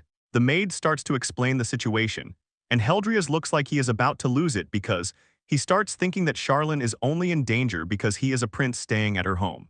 Heldrias realized that to keep her safe, he had to make sure nobody found out about his real feelings for her, and he figured that acting like a flirt with every girl around would be the perfect cover, though he sits at a big desk in the library and lets out a long sigh. He starts thinking about what it actually means to tell someone how you really feel, and the two kids walk through the middle of the busy town together. Charlene looks around at all the buildings, while Heldrias points out how many people are out today, so she looks back at him and says he has a good point because it is pretty crowded, and Heldrias calls out to her to get her attention as they walk through the street together. He mentions that it would be bad if they got separated in the crowd, so he tells her to take his hand because Charlene asks if he is talking about the day they first met, but he tells her it started way before that. They walk together holding hands, and Charlene asks if he's talking about the day they got engaged, but Heldrias tells her that's not it. He looks at her and asks if she remembers that they had actually met way before that, leaving Charlene wondering if their first meeting was even earlier than she thought. Heldrius brings up a time from when he was 6 years old at her family's villa, asking if that memory rings a bell for her while he explains that even though he called himself Hugo back then, he was really the one reading books with her in the garden. She just stares at him in total disbelief as he gives her a soft smile. And Charlene remembers the kid from the villa and asks if it wasn't actually Lord Hugo who stayed there. But she starts to realize who that kid really was as the pieces finally start falling into place. And Heldrius mentions the boy with blonde hair and purple eyes from her past. So Charlene covers her mouth in shock and asks if that child was actually the prince, and he confirms it was him all along. Heldrius looks right at Charlene and tells her that he's loved her since the very first moment they met, and Charlene stands there in total shock as his confession sinks in. She can barely process it and asks if the prince actually loves her, but he just smiles and confirms it. So Charlene starts to freak out a bit with her face turning completely red. She begs him to stop teasing her since she can't believe what she's hearing. But Heldrius stands his ground and tells her that he is being completely serious right now. Charlene asks one more time if he really means it, and Heldrius admits he's been acting like a shallow guy for his own reasons. So he gets why she might have given up on him, adding that just spending the day with her has given him enough happiness to last his entire life, meaning if that's what she really wants, he's actually okay with calling off their engagement for good. Charlene tells Heldrius it's totally unfair for him to talk that way, and even though she doesn't know his full reasons, she thinks he should see things through to the end if it's really necessary, which makes her realize she isn't going to just give up on him over something like this. Heldrius tries to argue back, but Charlene shuts him down immediately and tells him to stop making excuses because this moping around just isn't like him. All while she tells him he needs to stand tall as the crown prince and asks if the way his people loved him was actually just a lie. And Heldrius stands there looking completely stunned by her words. Charlene tells him to just be himself and show off his personality with pride, leaving the prince looking totally inspired as she asks where that elegance went that used to make even his flaws look good. Heldrius is honestly shocked and tells her he had no idea she saw him that way. But Charlene just turns her back and yells that she doesn't even care anymore as she reminds him how he was just complaining about not doing the things a real fiancé should do. Charlene gets a huge blush on her face and tells him to stop doing those things for other women and just go ahead and woo her instead. Heldrius gives a small smile and says he guesses that's true, feeling a bit better about things as he suddenly drops a bomb and asks Charlene if she knew Hugo likes her too, which makes her completely freak out. Charlene demands to know why he's even bringing that up now, so he rubs his head and admits he just felt like it wasn't fair for him to have her all to himself. But she reminds him that she's the one choosing to spend time with him and can't believe he's actually worried about being fair. She storms off and calls him a total idiot while Heldrius trails behind her trying to apologize for the awkward comment. Later on, back at the palace, someone checks in to ask the prince how his day went. Heldrius looks over at Hugo and tells him that everything turned out exactly like he suspected it would. The prince admits that he ended up getting a real earful, and Hugo just nods along, saying he figured that would be the case. He adds that despite the scolding, he was told that he hasn't been given up on yet, which means Hugo listens as the prince recalls the moment during his childhood at the Desmond estate when he first found out about the assassins targeting Charlene.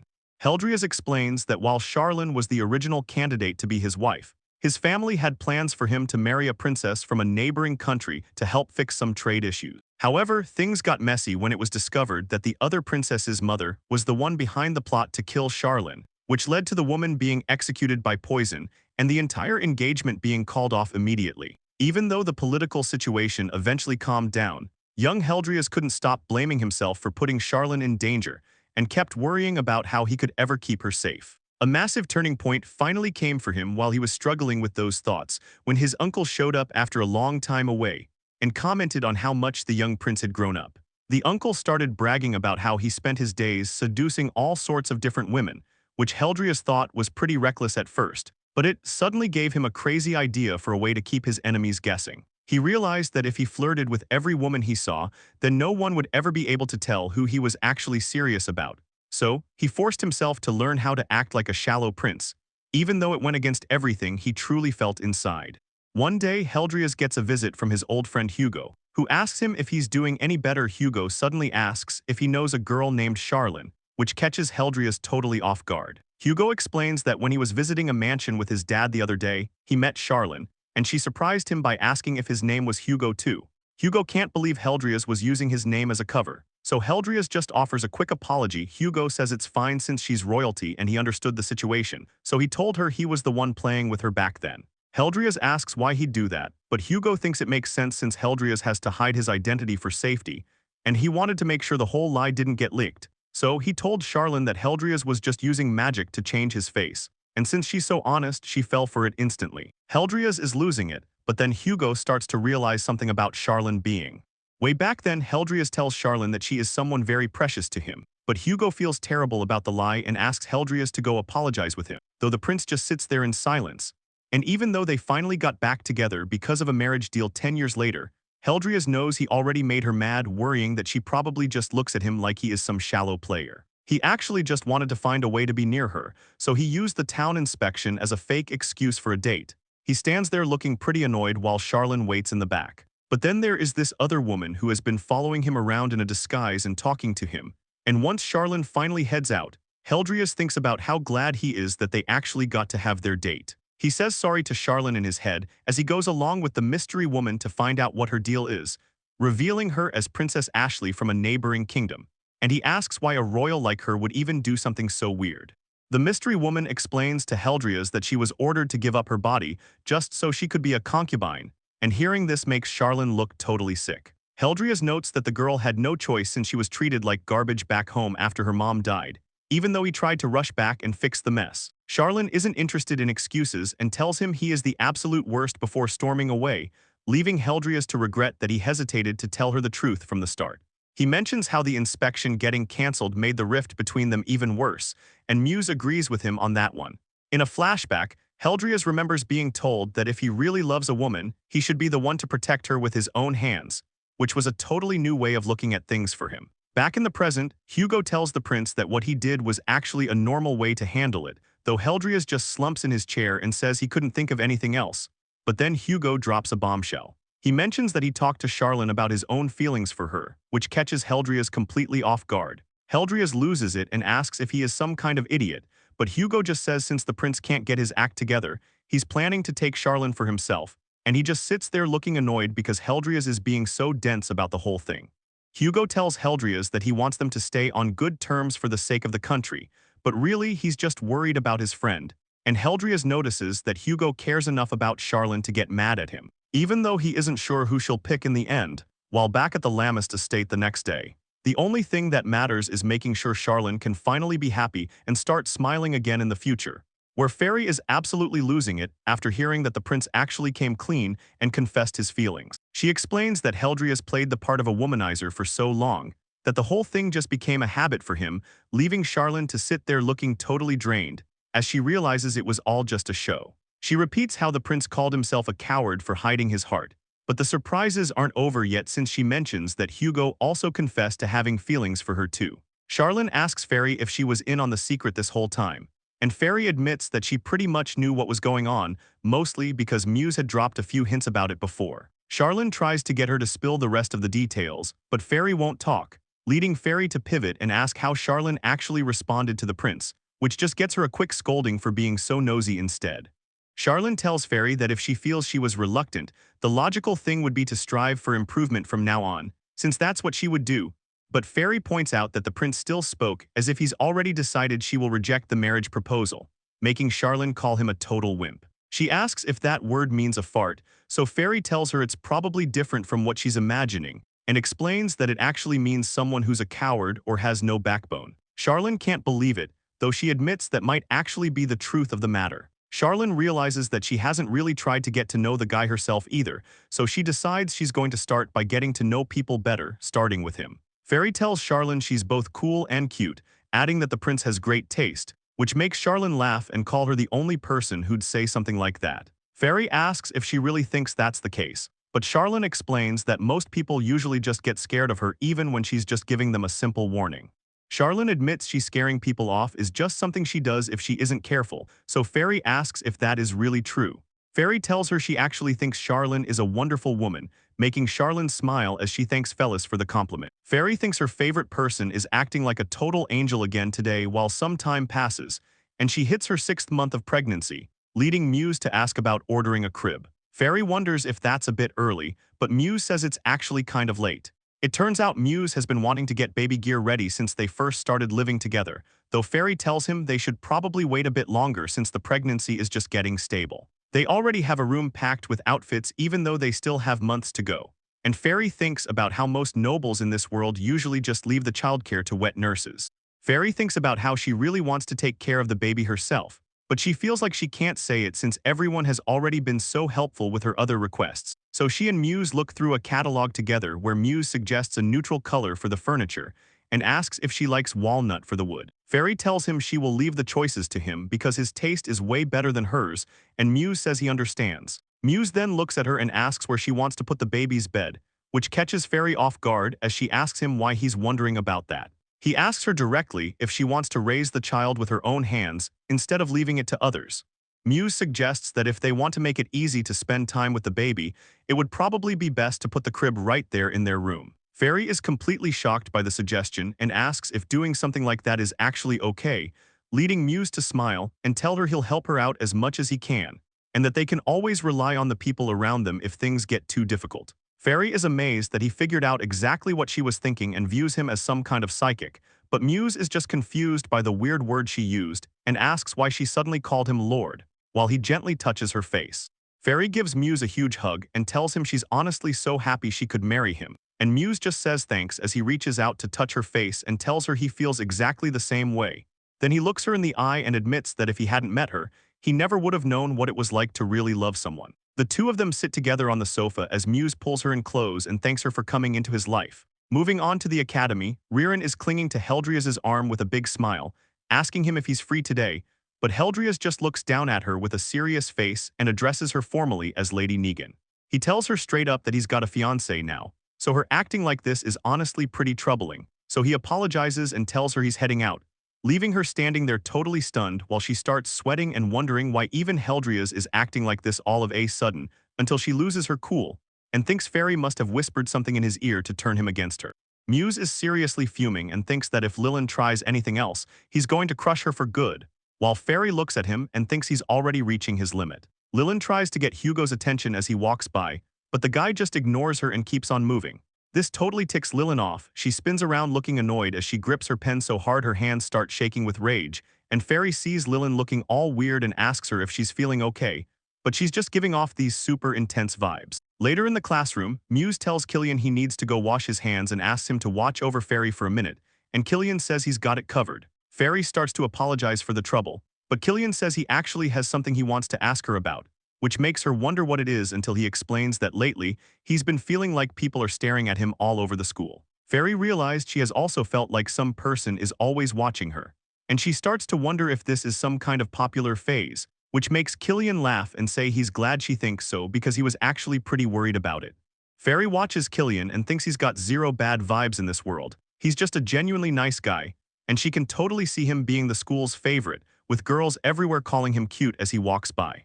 Later on, Muse gets back and tells Fairy he's home. She greets him while thinking about how much more upbeat Lilin is now. Killian brings up the New Year's festival starting soon, which gets Fairy thinking about how things worked in the game world, and she remembers that in Muse's original story path, the two of them were supposed to go through a haunted house together. That specific route was the one where she'd finally get to see Muse's real smile, which was such a powerful moment in the game that she's actually glad she ended up in this world to see it. She tries to remember the other routes, like the accident during the Crown Prince's play, but she can't recall the rest before Professor Cherry shows up and announces that their class is going to run a bazaar for the festival this year. The professor tells everyone to bring in stuff they don't want so they can donate the money, but Fairy's just sitting there feeling completely lost.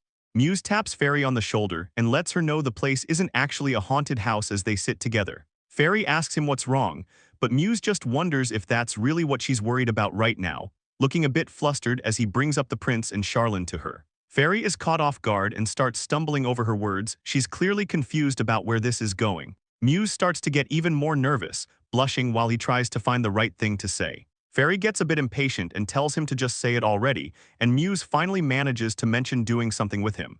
With a serious look on his face, Muse asks her if she'll go to the New Year's festival, a big move for him, but then he tries to finish the sentence and ends up biting his tongue hard. Fairy asks if he's alright, and Muse holds his mouth in pain, telling her he's fine even though he just bit himself. Muse looks away while feeling pretty embarrassed and mentions that his clumsy behavior reminds him of Henry. Fairy just smiles and says very well, agreeing to the plan while the prince starts yelling and getting all hyped up. even getting a nosebleed until some guy tells him to relax a bit. He starts making weird noises and can't even speak straight anymore, leaving the rest of the group just staring at him in total confusion. Muse looks at him with a completely blank face and points out that he's actually bleeding. Charlene gets worried and asks if he's okay while pulling out a handkerchief. The prince just puts on this sparkly face like he's some kind of hero, making Charlene call out to him in shock. Muse watches the whole thing and thinks the entire situation is just a huge pain to deal with. He tells Charlene to keep an eye on Fairy for a while, and Charlene says she's got it covered. She apologizes for the guys being way too overprotective, but Fairy says it just shows how much she's loved, only for some person from the side to yell at the two of them to get their attention. Lilin points her finger and shouts that she knew they were reincarnators all along. She doesn't stop there, demanding to know if everyone in the group actually came from another world. Charlene asks what she's even talking about or if it's just some weird trend, but Fairy just acts like she's never heard of it. Lilin starts getting really worked up, yelling about how the story is changing because they aren't following the game's script anymore. She's clearly losing it and complains that Muse and everyone else are just ignoring her lately. Then she reminds them she's the main character and tells them they need to start acting like villains already. Charlene just repeats the word villain, trying to make sense of what she just heard. She wonders if Lilin is insulting their faces, while Fairy thinks the whole thing is a total disaster. Lilin explains that being engaged to a main guy automatically makes someone a villainess in her eyes. But Charlene mentions their marriages were just political deals from the royal family, even though Lilin screams that it's just part of the setting. Lilin asks what Fairy means by settings and brings up the true love game, acting like Fairy is just confused and repeats the word game back to her. So Lilin starts getting worked up and says she already explained this to them. Fairy says she doesn't really follow what Lilin is trying to say and asks if she is mixing up a fake story with the actual world they live in. Charlene cuts in and says it is way too convenient for Lilin to just claim she is the lead character here, while Fairy adds that everyone is the main character of their own life, and she would agree if that is the point. But Charlene keeps going and asks if maybe there just isn't a world that only has one heroine, which makes Lilin snap that she doesn't understand them at all and demands they just start acting like villains. Professor Cherry shows up and asks what is going on since Lilin was just with the prince, leaving Lilin freaking out because she thinks without a villain to fight, she will never find a partner. Fairy tells Lilin that if she actually wants to be with someone, she should focus on bettering herself instead of just trying to rely on other people to do all the work for her. Lilin feels stuck and thinks the only reason things are like this is because everyone is using cheats as reincarnators. So Professor Cherry steps in and tells Charlene and Fairy to stop their arguing no matter what their business with the prince is. Charlene looks right at Lilin and asks what this reincarnator thing is that she keeps bringing up, while Lilin wonders why things are happening this way if Fairy really isn't a reincarnator like her. Fairy stays quiet and thinks about her baby, but she knows she can't admit she's a reincarnator too. She asks Lilin if she actually thinks everyone is just following a script someone else wrote. Fairy and Charlene stand together as Fairy explains how the world changes based on how people act every day, and Lilin starts to wonder if she's wrong since her life and everyone's looks match the game perfectly, which leads Charlene to suggest that maybe the stress of a new place is making Lilin make up stories about other worlds. Charlene mentions she knows a famous specialist who can help with Lilin's situation. Lilin just stands there looking lost, so Fairy suggests she should at least try a consultation. Professor Cherry watches Lilin and notes that her delusions are getting out of hand. Muse looks stressed while Lilin tries to tell everyone they have it all wrong. Charlene leans in close with a huge smile and promises she's going to help Lilin out too, which leads her to ask if Lilin is free today. She says to forget about the money because she'll pay for the clinic herself since she wants Lilin to feel okay. Charlene tells her they need to go right this second. She says Lilin shouldn't handle this alone and insists on getting her checked out, leaving Lilin finally giving up and agreeing to go. She realizes that Charlene is actually pretty incredible when she wants to be. A few days go by after Lilin's unexpected visit to the academy. The girls finally get together, and Aliza thanks them for the invitation. Lilin looks at her and realizes she's finally meeting the person she wanted to see. Charlene is super excited and calls her the great Professor Zarian. Fairy welcomes them both inside as the group starts their tea party at Fairy's place. Charlene plans on asking some questions, while Aliza acts modest about her success as an author. Aliza asks Lilin if she's let down finding out she's the person behind the books, but Lilin is just confused and wonders why Aliza would even think that. Aliza looks at her hands and can't believe she's the one who made such a masterpiece. She thinks Lilin is as cute as a little animal. Charlene says the whole situation is great and asks Aliza what her plans are for her next story. A maid pours more tea for the group as they listen to Aliza explain she was actually thinking of using everyone there as models for her characters. The girls think it sounds like a lovely idea. Aliza promises she'll buy the book for sure while everyone gets settled in their seats. Fairy asks a pretty wild question about the feelings in the writing. Fairy mentions how Charlene has been spending a massive amount of time with Lilin lately. Charlene doesn't hesitate to say that's exactly right. Fairy asks if there's a specific reason for it. Charlene explains that Lilin has just been mentally exhausted from trying to fit into noble society. Charlene tells Lilin she's taking the same next class and suggests they go together. She's determined to be a help to her while they're at the academy. Charlene says she finally gets what's going on. And then Fairy turns back to Aliza to ask her something else, moving the conversation, along as Charlene tells the professor to just call her Shal from now on. Aliza is caught off guard by the sudden request. Charlene tells Fairy she can just call her Charlene, and in exchange she'll start calling her Felly. They're getting closer as Fairy says she couldn't possibly do that, but she'd actually love for Charlene to use her name. Then Aliza speaks up and says she has something she wants them to see today. She pulls out a folder while everyone looks at the drawings inside. They can't believe how good the illustrations are. And as they check out a sketch of a guy, someone asks if that's actually Charles. He looks exactly like Aliza described him. She laughs and says it's Lord Charles, just like he appears in the Master's book. Charlene realizes the girl is an artist and starts wondering if she saw this fan art in her past life. Lilin says she's never seen this specific style before, but thinks it's lovely. She notices Dirk is in the folder too. Aliza admits Dirk became her personal favorite while she was writing, and Lilin says she loves him too. Lilin talks about crying while writing Dirk's tragic ending. Charlene watches them and wonders if her old life was like this. Charlene looks off to the side and wonders if a world can have more than one heroine, so Fairy calls out her name to snap her out of it. Aliza turns to Lilin and asks if it would be okay to show those drawings to her publisher, and Aliza suggests they talk about the cover art for her next story, which catches Lilin completely by surprise because she didn't expect a new one so soon. Fairy gets all fired up when she hears there's a drawing of Muse and immediately demands 10 copies of it, but Charlene watches Fairy freak out and tells the others to just let her brag about her collection since she's clearly on a roll. Later that night, Muse asks if his real face isn't enough for her while Fairy argues that she just wants to see him all the time. Fairy starts to worry and asks Muse if he actually hates the idea of a transfer student drawing his portrait, and Muse just looks at her with a smile and says he doesn't mind at all as long as it's what she wants, meaning Fairy cheers in her pajamas until Muse starts thinking about how cute she's being. Winter break and the tea party finally end, and the academy is now busy with the big New Year festival. One of the girls from class tells Fairy she's done a great job on the morning shift and that her relief is finally here. So Fairy asks if it's really okay to take off early, but the girl says it's fine since the class bazaar is already in full swing. A little hamster pops up to thank them for some amazing materials, but Muse and Fairy just look confused and wonder if he's talking about historical records or something. Muse gives her a smile and asks if she wants to walk around the festival for a bit, and the two of them head over to a concert to check out the music. Muse tells Fairy she should put on a coat before she catches a cold while they hold hands and look at matching gear at an accessory shop. Over at a cafe, Hugo spots Charlene and the prince walking by. So his friend wonders if the prince can actually pull off a proper escort, as Heldrius tells Charlene he thinks he'll be just fine, because he spent a ton of time practicing with Hugo, and Hugo remembers telling him to casually grab her hand and pull her in close. Looks like the prince is taking that advice to heart. Hugo gets super intense while giving Heldrius advice on how to be a lead, telling him to take her hand and look her in the eyes.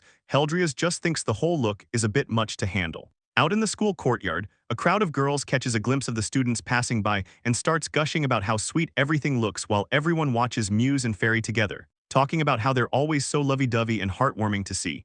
And Fairy feels just as embarrassed as she always does, but Muse tells her you can't be too careful with even the smallest step on the floor. While he's carrying her, Fairy remembers the time she actually tried to talk him out of doing these bridal carries, so she mentions how she's gained some weight, and it's probably hard for him to see where he's stepping, but he tells her there's no danger at all. Muse acts surprised and says that walking on stairs is easy for him, even if his eyes were completely covered. He starts walking up the steps alone since he wants to show off his balance. Moving on, he heads back down the stairs while wearing a blindfold over his eyes. He tells her he just trains his limbs, making Fairy wonder if she's dealing with some kind of superhuman. Muse tells Fairy that she is so light it is not a problem at all, then asks if she actually hates being carried by him. Fairy says she doesn't mind at all, but she looks a bit overwhelmed by how close they are. She thinks to herself that just thinking about the situation is making her face feel hot, so she asks Muse if she can take her gloves off because she's feeling warm. Muse points out that she usually gets cold pretty easily and says it is fine since they are holding hands anyway. But he sighs and says he guesses it can't be helped as he pulls her hand up to his mouth to warm it with his breath. Fairy thinks this feels exactly like a scene from one of those romance comics, while Muse stuffs their joined hands right into his coat pocket. Fairy is caught off guard when her stomach lets out a loud growl, so Muse asks if she wants to find something to eat. She starts listing off a massive pile of food like pasta and gelato, making Muse ask if she is reciting some kind of magic spell. He asks if that might be a bit too much food, but when she says it all looks good, he suggests they just share it all so Fairy gets super excited and thanks him with a huge grin on her face. Fairy gets super excited about how good the food looks, so Muse tells her to go ahead and start while he takes whatever is left over. Fairy mentions they should probably find a knife to share the sandwich, but Muse just says they won't need one. Fairy gets flustered and reminds him she already took a big bite out of it, only for Muse to tell her that anything she leaves behind is basically a feast for him, which totally blows her away. They find an empty classroom to rest in, and Muse figures everyone else is already outside for the bonfire. Fairy asks if he wants to head out and watch the New Year's festival fire, but he says he's fine staying put because, even though it sounds like a big party, the festival doesn't actually have any special events going on. Fairy thinks about how everyone just stares at the flames until it feels like meditation. The heat even starts making her face feel hot. When she mentions she's getting a bit tired, Muse asks her to show him her feet for a second, so Fairy starts freaking out and tells him not to do that in public since her feet are dirty and it's way too embarrassing. Muse asks if Fairy is doing alright and points out just how swollen her feet have gotten. So after finishing up a foot massage, he tells her that this should help her feel at least a little bit better. Fairy quietly thanks him while he looks back at her with a soft expression, and she asks him why he puts in so much work for her since she doesn't feel worth the effort. But Muse just wonders if she really thinks he's doing too much. He tells her it's simply because she was there for him when it mattered, and how she completely changed his entire world by showing him what it actually feels like to have fun. Fairy looks at him and asks if she really did anything special enough to matter, leading Muse to hold her hands while saying she doesn't need to understand it, because just having her by his side is more than enough for him. The two of them share a close embrace while Fairy hopes she can stay with him forever, and Muse promises they will be together for the rest of their lives, especially since their family is about to grow to 3 people very soon, and she knows he's right. Chibai versions of everyone hang out at the festival and have a good time. Susanna talks about how great the story was and how they used the materials well, but Muse just watches her and wonders if she is literally on fire. A few other students stand around near the bushes to take in the view. Lilin just stands there by herself and doesn't say a word while she thinks how Charlene has basically been hanging out with her all the time lately. She starts to think that Fairy might actually be a really nice person, since Fairy actually looked out for her against the other girls despite everything she had done. There was a theory the devs just shoved the festival in at the end for the school theme, so it might not have even existed originally. But even though the world is just like the game, everyone is acting way different than she expected. Lilin starts to wonder if she was wrong about things from the start, as the festival wraps up as a big success. The class bazaar sales did way better than anyone thought because Lady Sina donated a bunch of high-end luxury goods. The next afternoon at the Lamist estate, Fairy sits down for tea and asks if the others like the festival, while Charlene mentions the tea is great today. She says she had a blast, but the prince was acting really weird, tripping over his own feet because he wouldn't stop looking up at the sky, mostly because he was feeling way too shy. Charlene says he looked like he wanted to hold hands, so when she actually asked him, he just got all stiff. He claimed his hands weren't available today, which leaves Fairy wondering what hand trouble even means, especially since he still tries to talk to every girl he walks by. Fairy asks what the deal is with that, and Charlene explains that he usually starts apologizing and almost crying right after he does it. Fairy is surprised, so she asks Charlene if she ever tried the surprise sandwich. Charlene says it was delicious, but Fairy thinks that's a weird response since the prince actually got a bad one with too much sauce, so Charlene just gave him her own sandwich to help out. Charlene sees the prince is basically about to cry over his bad sandwich, so she offers to trade her since it's just a normal one while Heldrias asks if that's actually okay, and she just smiles and tells him to take whichever one he wants. He holds the sandwich up in the air like it's the greatest thing ever. Fairy says she really wished she could have been there to see that, so Charlene keeps going and mentions they even had a campfire at the festival. Fairy is listening close when Charlene admits she accidentally fell asleep halfway through because fires always make her sleepy. Then she realized she was passed out right next to the prince, because it turns out Heldrias was just holding her head up with one finger the whole time. Charlene is stunned. And Fairy thinks he's a total wimp since Charlene wonders why he didn't just pull her close after all his practice. and Fairy loses it asking why he didn't just give her a hug. But Charlene points out that the whole pulling someone close thing is a classic romance novel move. And Fairy has to agree that the prince is really dropping the ball on being smooth. Fairy can't believe how bad he is at this, and Charlene just laughs it off and says that the guy is honestly just hopeless. Fairy tells Felly that she completely understands the situation, and Charlene mentions that Lady Lilin wants to have a talk with Fairy pretty soon, which catches Fairy off guard as she wonders why the lady would want to talk to her specifically. Charlene explains that she heard everything from the prince and the others. She notes that things have finally settled down thanks to the doctor.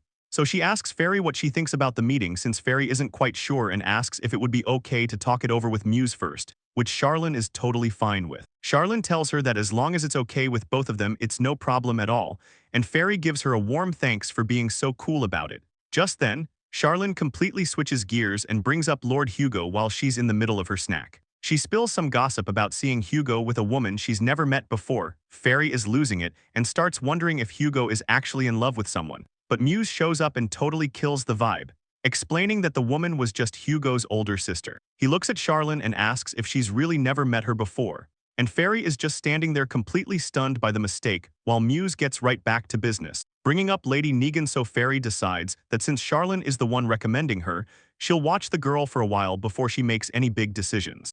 The graduation exams finally kick off today. Fairy is 7 months pregnant now, so she's taking her tests in the nurse's office as a special exception and thinks the whole thing is pretty wild, especially since it turns out Muse's study predictions were totally spot on. It's almost like she's seen the questions before while she keeps writing. A quick knock on the door catches her attention. Muse is right there, asking her if she's doing okay. Fairy gets hit with a wave of emotion, realizing that once she passes these exams, her time as a student is basically over. But she knows that usually getting pregnant would get a student kicked out, yet she's made it this far without any real trouble, even if she is still busy with her test. Fairy is just really feeling thankful for Muse and everyone else who's been looking out for her, and then the carriage rattles along as they head out for the day. Muse tells Fairy she did a great job, and she says the same to him. They're both feeling good about how the exams went. Fairy asks Muse how long he's been standing there watching her, and he says it's only been a moment as they look down at her stomach, realizing they just have to wait for the final results to come in. Suddenly Fairy feels something weird happening while Muse just watches her with a confused look. She's shocked and says the baby just moved, then starts getting excited because it happens again right away. Muse starts totally panicking and wondering if the baby is kicking, then says they need to call Dr. Mia immediately. The sun shines over the academy building as the exams finally come to an end. Lilin is completely wiped out and just lies face down on her desk, saying she's finally done and so tired. She feels like having to take graduation exams less than a year after transferring schools is just way too much. While she's sitting there saying her stomach hurts, someone walks up and tries to get her attention, so Lilin looks up with a surprised face and answers them. Aliza Zabo approaches Lilin and asks if she has a second to talk about the cover art for the novel, which leads to Dr. Mia checking on Fairy in her room and noting that she finally felt the baby moving for the first time. Dr. Mia explains it's a daily thing, but Fairy is completely shocked and asks if they've really been moving around this whole time. Dr. Mia admits it is actually a surprise that Fairy didn't notice the baby moving until just now, making Muse point out that the baby has been super active during every checkup, while Dr. Mia jokingly calls Fairy a bit dense for missing it. Dr. Mia asks if there's been any pain or tightness in her stomach, and after Fairy says she's fine, Muse starts losing it with joy over the baby moving while Fairy smiles and feels a massive wave of relief that everything with the pregnancy is going smoothly. Dr. Mia warns them that premature birth is a risk right now and tells them to call immediately if anything feels weird. So Fairy and Muse listen as the doctor suggests doing some light exercise if she's feeling up to it lately. Dr. Mia says that Fairy has someone looking after her who is way stricter about health than she is, and Muse just agrees like it's the most obvious thing. The entire exam period wraps up without any problems, and everyone is pretty moved by how much the baby is growing, so Killian stops by the house to visit, and he makes sure to thank Muse and Fairy for the order they placed with him recently while they all hang out together. Killian mentions he heard they came up with a new cotton fabric, which actually all started on the final day of exams. Fairy was looking through a book of samples back then and asked Muse what she was supposed to be looking at, which turned out to be a meeting with a fabric merchant. Muse explained he was the one who set the whole thing up. He told Fairy that since she felt the baby kick for the first time, he figured they should start getting the baby's clothes ready. When Muse asked if there weren't enough choices, Fairy told him it was actually the opposite because there were way too many, and she said she was really happy to have so many options to choose from, even though she's secretly worried that most of the fabrics in this world just weren't soft enough for a baby's skin. Then the merchant pointed out a specific one. He told her she had a really good eye and that the one she liked was actually a brand new fabric. The merchant explains the fabric is soft and breathable. It feels just like gauze to Fairy, who listens as he says they totally changed the weaving method to make it better. He mentions the tech comes from the Hendrik territory, making Fairy realize it's Killian's home, while Muse tells him they're just friends from school. The merchant explains his guild was the first to sign a contract since Killian needed a way to sell it. Muse decides they're definitely using this fabric for the baby and lets Fairy know he invited Killian over to talk. Killian admits normal cotton is too stiff, so he used the idea Fairy gave him to improve the whole spinning and weaving process. He explains they can only make small batches for now since no big factories can do it yet. Muse takes a second to think about everything he just heard. Muse offers to pay for the entire factory construction himself, which completely catches Killian off guard. He's shocked that Lord Lamist would actually give him a loan, so Muse explains that they shouldn't just hire other people when they can manage everything from the crops to the final products themselves. Killian says it's an amazing offer, but he's worried because he has no way to pay it back. Right then Muse tells him he has 10 years to turn a real profit, leaving Killian totally stunned by how much time and trust he's being given. Muse brings up the fabrics and cushions they already made and calls the loan an investment in Killian's talent. He's sure Killian will make more great stuff soon, so he asks if it's a bad deal, but Killian looks on with total focus and says it's definitely not. He bows down and tells them he's excited to start working together. But as they settle the deal, Fairy mentions that she has one thing she wants to ask for if they're going to be making their own clothes now. She looks a bit shy and asks Killian if he can figure out how to make women's underwear. And both Muse and Killian just stand there with their minds blown, completely shocked by her unexpected idea. Muse pulls Fairy aside and tells her she needs to come over for a second. She's totally confused by his sudden serious mood. He lectures her for talking about underwear with another guy and asks what she was thinking. She says she wasn't thinking anything at all, but he tells her he felt like killing the guy right then and there. Fairy starts worrying that Killian might have actually been picturing her in her underwear. She knows the current fabrics are way too rough anyway, so Muse looks incredibly flustered and says he'll be the one to talk to the guy from now on. He's clearly still bothered by the whole situation. Fairy watches him and thinks she might actually be able to get him on board with the idea of making new underwear as well. Muse and Killian end up sitting across from each other in total silence. The whole vibe just becomes more awkward than anyone expected. Fairy realizes that kids grow out of their clothes super fast and remembers Muse ordered tons of stuff already, making her wonder if everything is going to be okay. Time passes and she's now 8 months pregnant. She finished all her final tests and barely has any time left as a student. So the big day finally arrives and a servant leads the way through the mansion halls while he points the way toward where she's waiting, right past a fancy framed portrait of Muse hanging on the wall. Fairy checks out the new book and says it looks just like Muse. Liren laughs and says they're still as close as ever. Liren admits she really wanted Fairy to be the one to get the very first copy of the book. Fairy just smiles and says her name, clearly feeling touched by the gesture and thinking about how Aliza finally finished the novel that she wrote using all of them as models. Aliza wants to give them a sample copy in person right after the graduation exams are over. Liren wants to go along since she drew the cover, but Muse is stuck with a tough choice because he's supposed to go to the castle with his father that day and doesn't like the idea of her going alone. Fairy brings the whole thing up during an after-school tea party with Charlene, and Charlene suggests just asking the prince to borrow some guards. The idea totally shocks Fairy, but Muse goes along with the plan so he doesn't have to worry about her safety while he's gone. The narration explains that all of this leads up to what is happening today. Muse looks at the book and asks Liren if she handled the coloring part too, which leads Liren stammers a bit while confirming she really did draw the entire thing herself, and then she just trails off. Everyone sits together in the room while Fairy stays focused on her reading. Charlene breaks the quiet by asking Fairy if she can step away to use the restroom for a second. So Fairy asks the maid to show Charlene the way, and they both leave the room while the door shuts behind them. Once they are alone, Liren suddenly apologizes to Fairy for everything she has done, but Fairy gets flustered and tells her it's okay. But Liren keeps going, explaining that she knows it sounds crazy, but she actually has memories of a past life. She admits she was obsessed with a game where the lead looked just like her, so she was convinced she was special. Since Muse listens as Liren explains how Charlene helped her find a way to think back on her actions and reflect on things, she realizes that even though everyone looks the same as the characters, their personalities are totally different people. Lilin looks at Fairy and says she finally gets that she isn't the main character of this world. She bows her head deep and apologizes for doing such awful things to Fairy, saying she is truly sorry. Fairy gives her a soft smile and tells her she accepts those feelings and things are okay now. So she asks Lilin what kind of person she actually was back in her past life. Lilin says she was just a student who loved a game called Theolaba that was exactly like this world, and Muse was her favorite. She mentions she used to draw pictures back then, making Fairy realize why she is so good at making book covers. Lilin explains that once she realized this world was different from the game, she started feeling like a villain and was ashamed. She says that while she was talking to the doctor, it was a really weird feeling, almost like her past life and who she is now were just merging together. She sits there and asks Fairy if any of this is even making sense to her.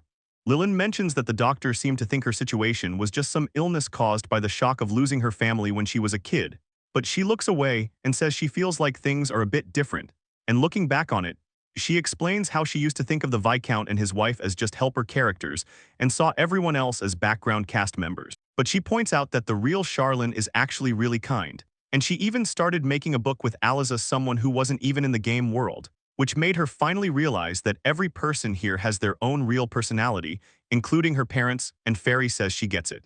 It's not just some game setting to her anymore, especially since they've honestly been worried about her this entire time. She looks down and says she doesn't want to do a single thing that would make those two feel sad ever again. Fairy smiles warmly and says it's good she's finally come to terms with things.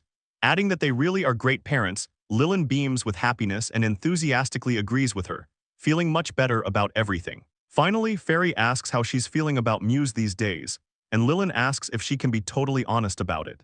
Lilin gets real about her feelings regarding Muse, saying he just seemed scary and crazy and it wasn't what she expected at all. She explains that since she didn't know which route she was on, she tried talking to everyone but just couldn't catch feelings for any of them. Fairy finally gets the full story, while Lilin adds that since she showed up here, none of the game events have actually been triggered. Fairy is completely blown away by this, looking totally shocked as the truth of the situation finally hits her. She starts stressing out, realizing she might get caught because almost everything played out differently than the game, except maybe for meeting Lion. Looking at the girl in front of her, Fairy realizes she probably should have figured this out way sooner.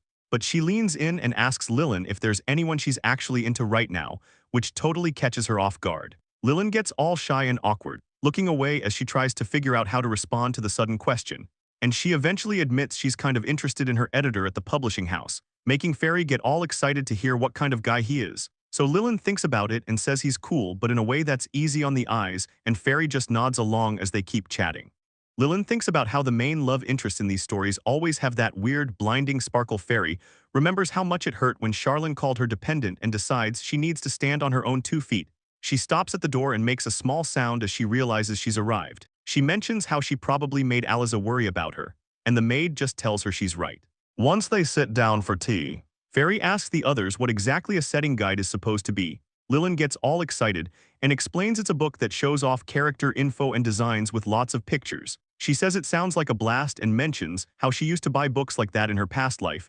Aliza suggests they should just talk to Mr. Harkins the next time they run into him, which catches Fairy off guard. Fairy asks who he is, so Aliza explains that he's the guy handling the book design for the whole project. She adds that he was the one who gave the green light for the cover art while Lilin and Fairy just listen, checking out the cover illustration for the new book project, and then Fairy suddenly yells out a massive request to Lilin, which catches Charlene completely off guard. She hugs her book and begs Lilin to make a special art book just for Muse, leaving the 2 girls standing there in total silence, completely blown away by her. Charlene starts dying laughing. She can't believe Fairy's husband is actually her favorite character. Fairy just pouts and asks Lilin if she's going to help, so Lilin gives her a big smile and says she can draw a simple one right now. Charlene gets hyped and tells Lilin she's way too cute when she smiles like that. It's late at night at the academy, and a weird sound comes from inside where Fairy is obsessing over the new drawing. She calls Muse precious and her darling husband, while Muse just stands right behind her and asks why she doesn't just say that to his face. She totally loses it. Muse walks in and smiles, saying he's home while calling Fairy his wife. She's super embarrassed and asks if he actually heard what she was just saying. Muse holds up the drawings she made and asks if this is that darling husband stuff she was talking about. He ignores her, begging him to forget it, and asks how her meeting with Lady Negan went. Fairy thinks to herself that things are fine for now, but she starts wondering what she'd do if she were Liren, knowing she'd probably feel pretty lonely seeing her favorite character get married to someone else. She thought about telling Liren she's a reincarnated person too, but decided to keep quiet about it because she doesn't want to mess with the girl's feelings. She doesn't want her thinking her connection with Muse is just a trick, even if she feels a bit sneaky for holding back. Muse snaps her out of her thoughts by holding her drawings up, so Fairy tries to grab them back. He tells her she has the real thing right in front of her, which makes him ask if it's a crime for him to feel jealous. He admits that he's actually a pretty narrow-minded guy. He looks at Fairy and tells her he wants her to show him her love directly instead of just doing it through her drawings, making Fairy completely freak out over how precious he is. Muse looks away and says she's actually the one who's precious, and then he looks down at the drawings and says he really should have made her his a long time ago. Muse admits he's still feeling pretty anxious and says he just wants to keep Fairy all to himself. He leans in close and holds her face, telling her that no matter what happens, he's never letting her go again. Fairy blushes and smiles back, asking him to please never let her go. So Muse tells her not to make a face like that because it makes him want to take her right now, which completely freaks her out. He asks if she's really that surprised, since he thinks it's just natural to want to hold the woman he loves. He looks her right in the eyes and says he's only holding back for the sake of their baby, but she'd better be ready for later. Fairy loses it and hides her face because she can't handle the pressure, making Muse call out her name. Things move along after Lilin and their friends visit, and it turns out both of them passed their graduation exams. The big day finally arrives, and everyone is gathered together because it's time for the graduation ceremony. Muse's mom waves goodbye and tells them to have a great day, while his dad reminds them not to stay out too late. Duchess Sina Landbist gets all emotional thinking about how the kids are already graduating, but she stops and looks over at them with a weird look, and Charlene honestly asks Muse what he is doing and what that whole look is supposed to be. She points out that he made Fairy wear his family colors and even got them matching earrings for the ceremony. Muse asks what is wrong with it while Heldrias jokes about doing the same for Sina, but Charlene tells him there is a limit. Fairy notices the color of Muse's jacket is kind of mysterious and asks if this is really the one. Muse smiles and says he specifically wanted to recreate the exact color of Fairy's hair. Fairy is shocked that her hair looks like that to him, and the Duchess adds that it is beautiful how the color changes in the light. Duke Chris asks if they should head out soon, and everyone says they are ready to go. Lord Chris and Lady Sina stand together, looking proud as the whole family gets moving. Muse and Fellis get ready to leave for the day, and they tell each other they're both heading out now. The big graduation ceremony is set to go down right in the Academy's Great Hall, which has the teachers and student leaders giving their speeches in a party setting while the banquet starts up right after. Muse asks Fellis if she wants to take a seat and rest for a bit, and she says she does. Fellis is just sitting there when Charlene shows up and mentions she finally found where they were hiding, so she walks over and congratulates Fellis on the big day. Fellis is happy to see her friend and asks where everyone else is. Charlene explains that the whole group is off hanging out with their own fiancés, and Fellis asks if Charlene is with the prince today. Charlene says they came together, but she lost track of him after saying hello, then tells Fellis how cute her dress is. Suddenly, the lights start acting weird and Charlene wonders if something is wrong. Then a voice calls out her name, a scroll rolls out while something starts moving in the hall center. Heldria stands tall on the stage right under a spotlight, and Charlene is so shocked she can't help but shout. She can barely believe it's actually the prince standing there as he looks down and calls her by her name. Charlene is too flustered to speak and wonders where the light is coming from. So Muse explains that Heldrias actually developed this display just for today. Heldrias starts his confession by admitting that he's shown her quite a lot. And honestly, he knows he's shown her his pathetic side way too much lately. So the crowd starts laughing while Fellis cheers him on, yelling for the wimpy prince to just go for it, leaving Muse pretty confused by the whole scene. Heldrias finally goes for the big proposal, but he's so nervous he bites his tongue and shouts for her to maui him instead. Fellis covers her mouth as she watches, pointing out that he definitely just bit his tongue in front of everyone. To his surprise, Charlene says she'll marry him with pleasure, but then she adds a serious warning that, if she ever feels like he doesn't treasure her anymore, she is going to divorce him on the spot. Charlene asks Heldrias to make sure he actually intends to keep that promise, and Heldrias looks her in the eye and swears that he'll be hers for the rest of his life. But Charlene stays a bit cautious, telling him he really is something else. She points out how he usually starts chasing other girls before the ink is even dry on his last vow. Heldrias just says that fortunately they'll still have plenty of time to be together even after graduation. So Charlene gives him a smile and asks him to prove it with his actions from now on instead of just talking. Heldrias suddenly shouts her name and pulls her into a hug, making her jump, and he holds her close while telling Charlene that he loves her. As they stand there together, he tells her she's the only one he loves. Watching them from the couch, Fairy cheers for the prince for doing his best, while Muse thinks the two of them are actually a great match. Lady Carisha asks what's going on with Lord Hugo, so Muse points out that the guy is just standing right over there. Fairy watches them talk, wondering who this girl even is since she doesn't recognize her, and things start getting explained as Muse tells her that the girl is Lady Carisha. She's the Duke of Belmont's daughter, and apparently she fell for Hugo the very second she saw him. The two of them sit back on the couch together as Fairy brings up a concern. She mentions that Duke Belmont is actually against the current king, so she asks if this whole situation is really going to be okay. Muse doesn't seem worried at all and asks if that isn't the whole reason Hugo is doing this. He explains that Hugo's goal is probably to get close to that family just to keep the balance of power in check. So it all makes sense when Muse points out that if Hugo marries into that house, he'll eventually become a duke. He mentions it's a great deal for the guy, making Fairy realize this is a total political marriage in every way. Looking over at Hugo, Fairy asks Muse if he's at least a little worried that Hugo might end up being manipulated by the Duke's side, but Muse just calls Hugo a total monster when it comes to things like this. He explains that the guy is already busy wrecking all of the prince's political rivals without breaking a sweat, which really impresses Fairy, and she thinks to herself that Hugo is definitely living up to his reputation as the future prime minister. Just then someone calls out to her, addressing her as Lady Fellis, and it turns out to be Lilin, who shows up with Killian standing right behind her. She looks pretty nervous as she politely asks if she can offer her greetings to the couple. Muse stands up and points toward the newcomers, asking what exactly is going on with this sudden visit. Fairy is caught off guard by them showing up and looks completely surprised.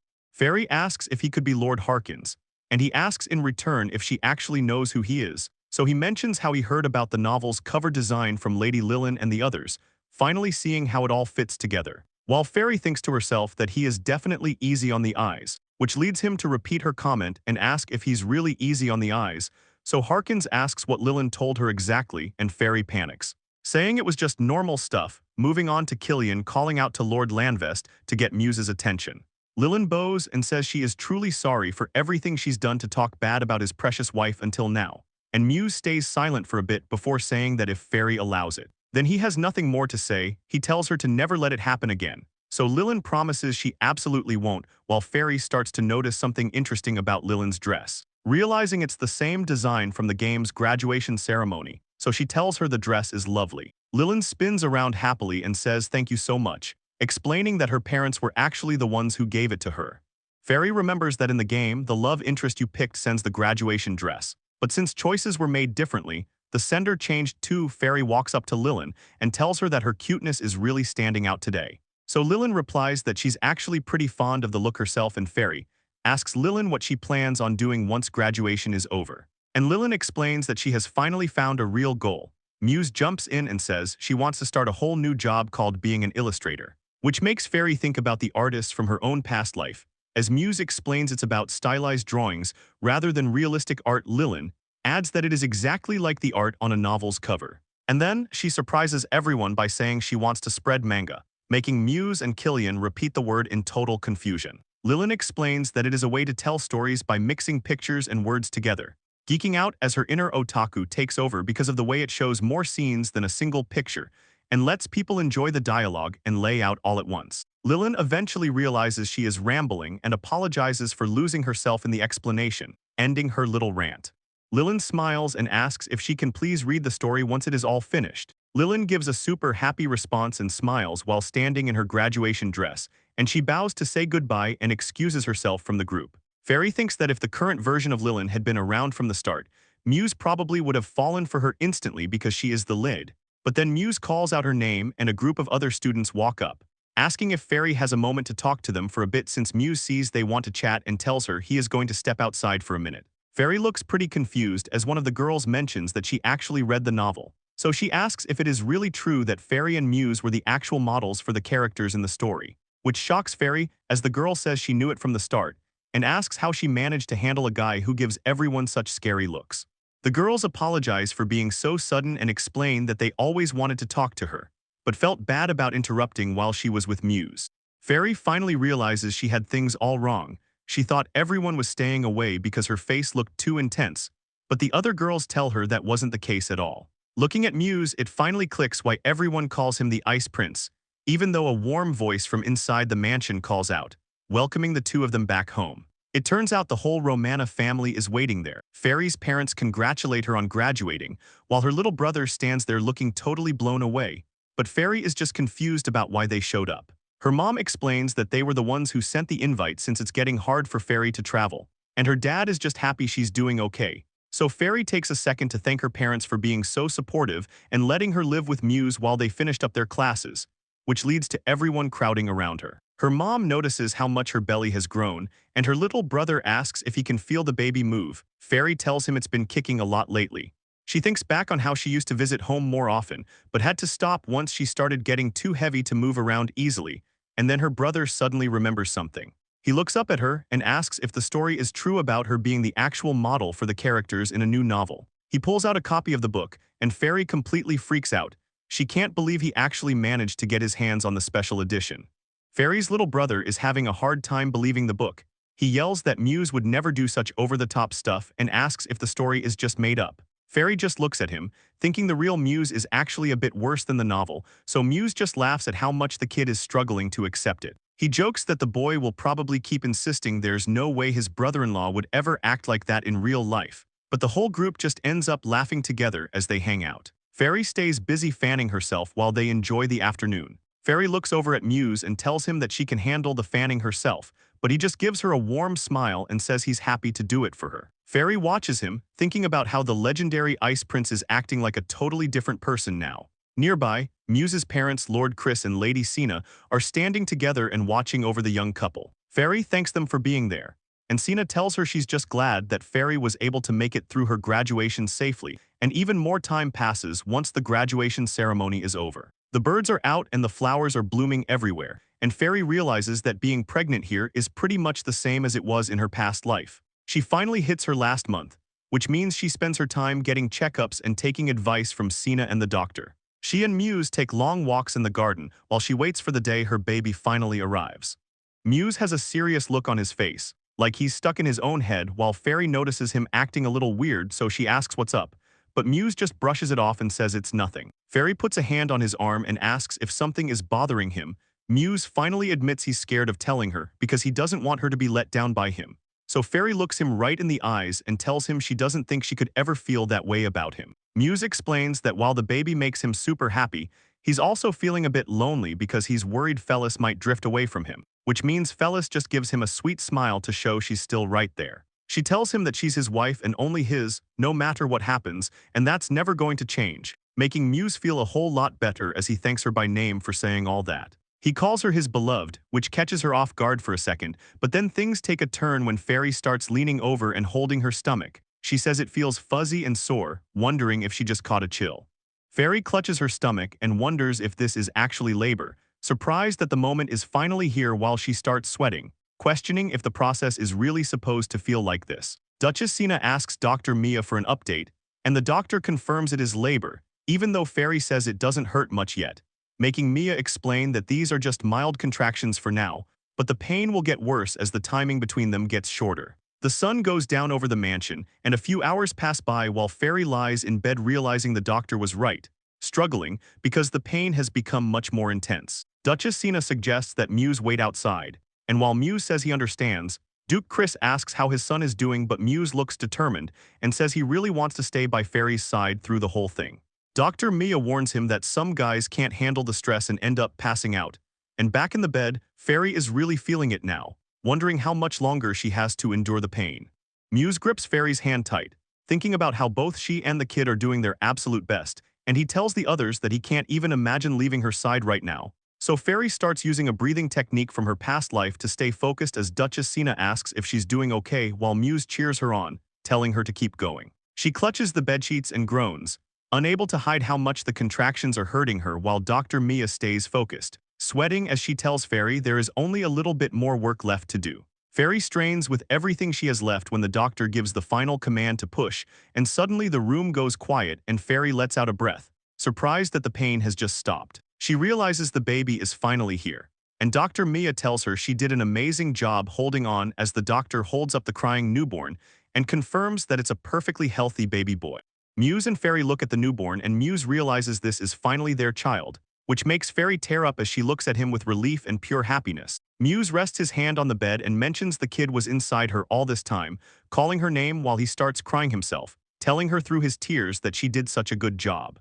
Sina praises her for the hard work while the Marquis suddenly pops his head in to ask if the baby is finally born. The Marquis is totally losing it with happy tears, leaving everyone awkward as Dr. Mia jokes about the baby popping right out and tells Fairy to report any pain or mood swings immediately. Muse reminds Fairy to get plenty of rest because she just finished a huge task. And a little later someone calls out for Rio from somewhere inside the big mansion, where Fairy and Muse are watching over the crib as Fairy tells the baby about some new clothes that arrived. Looking at her baby, Fairy can't get over how cute he is and calls him their little angel, feeling like he can actually read her mind as she starts using baby talk and tells Rio how precious he is, which makes Muse realize he's starting to do the exact same thing. It's been 2 months since the birth and Fairy is finally through her recovery, feeling healthy and happy spending time with her son. She officially named him Ilian after the god of love and abundance, hoping that his whole life will be full of good things and a lot of love. Things are pretty peaceful with everyone helping out. But as Muse takes the baby so she can rest, Fairy mentions there is one thing she really wants and tells him she wants a camera, though Muse just looks at her totally confused because he has no idea what that is. She explains that she just wants a way to keep a record of how their son is growing up since he's changing so fast. Muse gets a little smile on his face and tells her he actually has something to show her regarding that, so he pulls out a sketchbook filled with drawings, leaving Fairy completely blown away as she asks if he really drew all of these himself. Muse tells her his dad and the others warned him that kids grow up in a flash, so he's been sketching Ilian every day since he was born.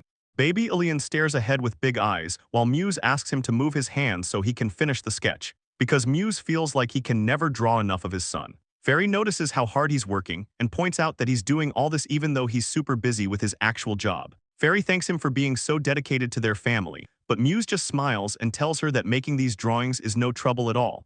And Fairy decides to admit that she's also started keeping a parenting diary of her own to track Ilian's growth. As she writes, she thinks about how she'll probably look back on these quiet moments one day and feel pretty nostalgic. And later on, Sina is over at the house holding the baby, feeling so much joy that she says it's almost too much. Sina asks if that book is a diary, so Fairy explains she's just keeping a record of how fast Ilian is growing, since it's so easy to forget the small details as time goes by. Sina listens and then mentions she has a story from right before the birth, explaining that Muse once told her he felt like Fairy was getting further away and that he was actually lonely. The weight of that confession leaves Sina standing there looking completely shocked.